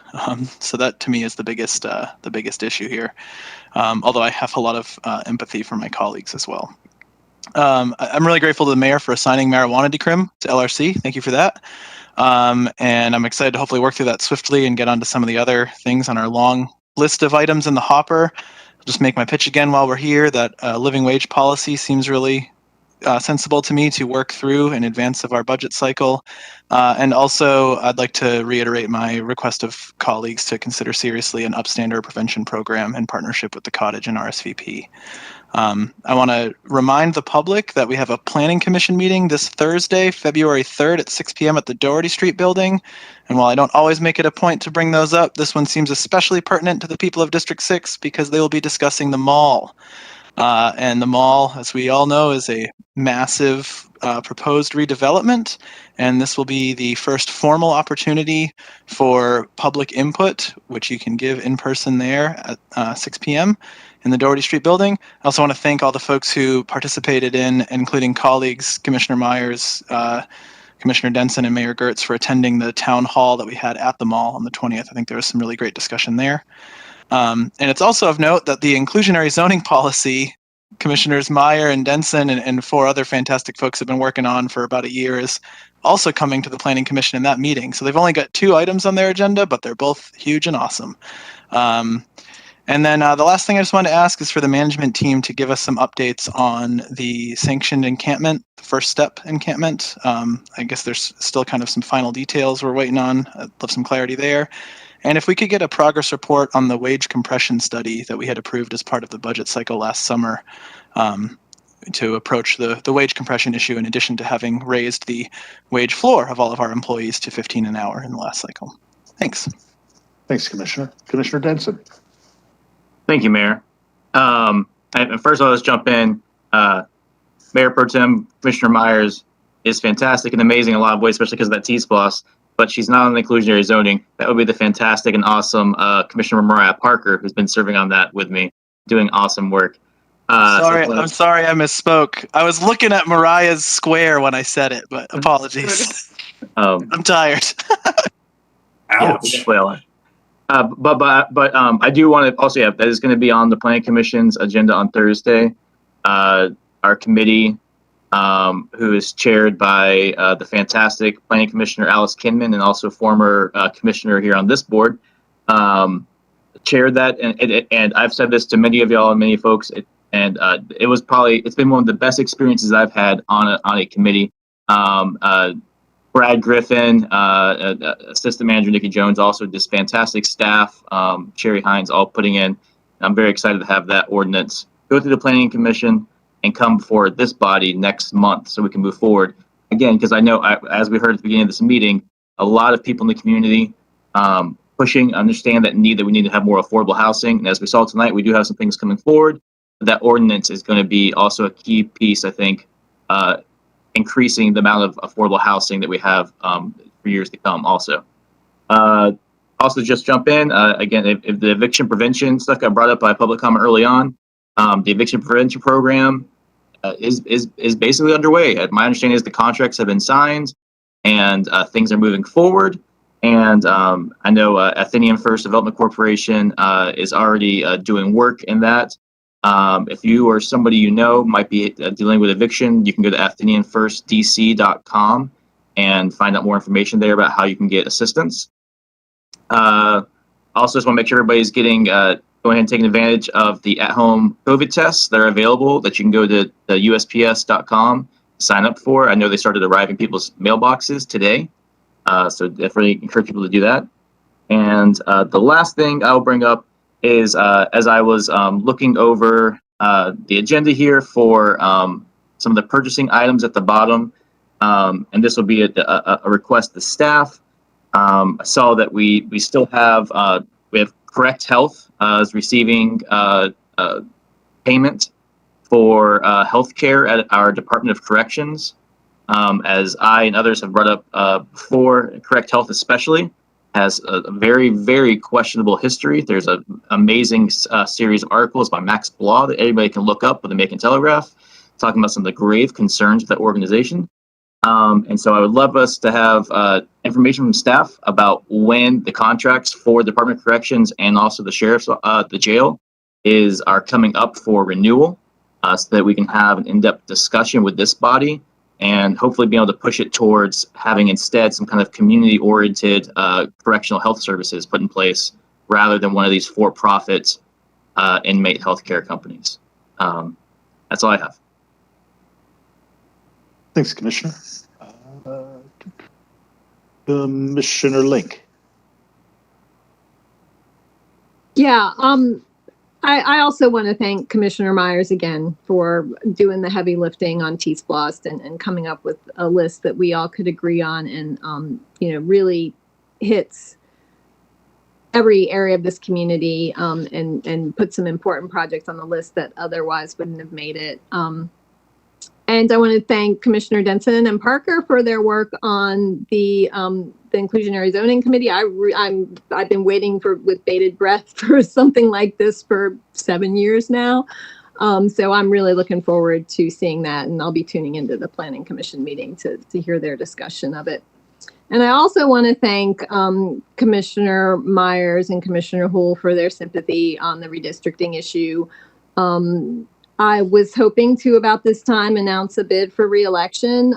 I was re-elected with 71% of the vote from my constituents, and I would hope that they would still have that faith in me. Unfortunately, they don't even have the opportunity to express that one way or the other. A real failure of democracy is happening in our community. We have a party in power, a Republican Party in power, that is hell-bent to destroy democracy from every angle, from the federal level to the local level. And it's quite frankly a traitorous operation, it's a traitorous to democracy and to our Constitution. And anyone that would ally with them or enable them should be considered the same. And we've been stabbed in the back, and quite frankly, the voters of Athens-Clarke County have been stabbed in the back. And I hope everybody recognizes this and realizes this when they do get the opportunity to vote. Unfortunately, most of my constituents will not get that opportunity to vote, and they will have gone 6 years without being able to vote for local representation. Thanks, Commissioner. Commissioner Parker. Ooh, Commissioner Link coming with that heat. I'm gonna keep it a little more optimistic. In that, as I've stated multiple times on this issue of redistricting, if we're talking about that, we're very fiery. We have a very fiery citizenry that makes their voices heard on a number of issues and mobilizes when it's really critical to ensure the voices of the people are heard. And I have no doubt that, as with many things before, with Fair Free Transit, the Public Safety Oversight Board, with anti-discrimination ordinances, we will again hear from the people and ensure that their will is done, no matter what happens in that regard. And I would also like to say, while we're here, that one piece of policy I would really like us to consider is really reconsider our contract with Securus at the jail. As I've mentioned to you all, I believe twice now in the last 2 months, I guess 3 now, it being February. I've been getting a lot of communications from loved ones of folks at the jail or folks at the jail themselves saying that they are not able to use the phones. The kiosks are frequently down. They have been losing opportunities to speak with their legal counsel because of waiting times to access the phones or malfunctions as well. A report came out, I guess this was not news to all, but news to me, that Securus was found potentially in violation of the 6th Amendment and the Federal Wiretap Act for recording private attorney-client conversations. And as of summer of 2020, there were I think 5 commissioners that were in favor of moving to a nonprofit model for our telecommunications at the jail. I think that number has expanded since then. And so I'd really like us to continue to explore that because families are being punished for this, not just the people who are incarcerated, 88% of whom have not been convicted of a crime, but their families on the outside are also suffering as a result of our for-profit and sometimes dysfunctional communication system at the jail. So thank you. Thanks, Commissioner. I think we should definitely talk to the sheriff and the attorney about when and how that contract's severable. Commissioner Davenport. Yes, I'd like to pick it back off of Commissioner Myers. Well, thank you for being annoyed by me and my requests, and thank you for all your work that you have done. And also to say that, there's still time. I know I've spoken with Commissioner Link I'm very optimistic about our redistricting. I have to be. I have faith that people will come to their senses. But if you're concerned, please contact the two state Senate delegation for, the state Senate delegation for Athens-Clarke County, and just politely, let's work together. Let's draw all three commissioners back in, and let's have a democratic process. Also, happy Black History Month. Happy Valentine's Day. I do want to read a recognition for Keep Athens-Clarke County Beautiful. Oh, crap, and I just deleted that. Okay. But Athens-Clarke County, Keep Athens-Clarke County Beautiful got recognized by the state and the DCA for their exemplary work. I think that's great recognition, and we should be very proud of them. And if you missed the 8th annual Winterville Snowflake 10K, you missed a lot of fun. And finally, but not last, I did do a police ride along with my new best friend, Nicholas Elwick of the fine ACCPD. It was the day that it snowed. And ironically enough, the first phone call that we received was for our good friend, Mr. Dennis Holmes. But I do encourage my colleagues to do the ride along. I saw a different side of Athens that I didn't know exists, but I appreciate the fine work that our police officers do. And with that, I motion to adjourn. Second. All right. Motion from Commissioner Davenport, second from Commissioner Hool. All in favor? Aye. Aye. Have a great night. Be safe, everyone. Bye, everybody.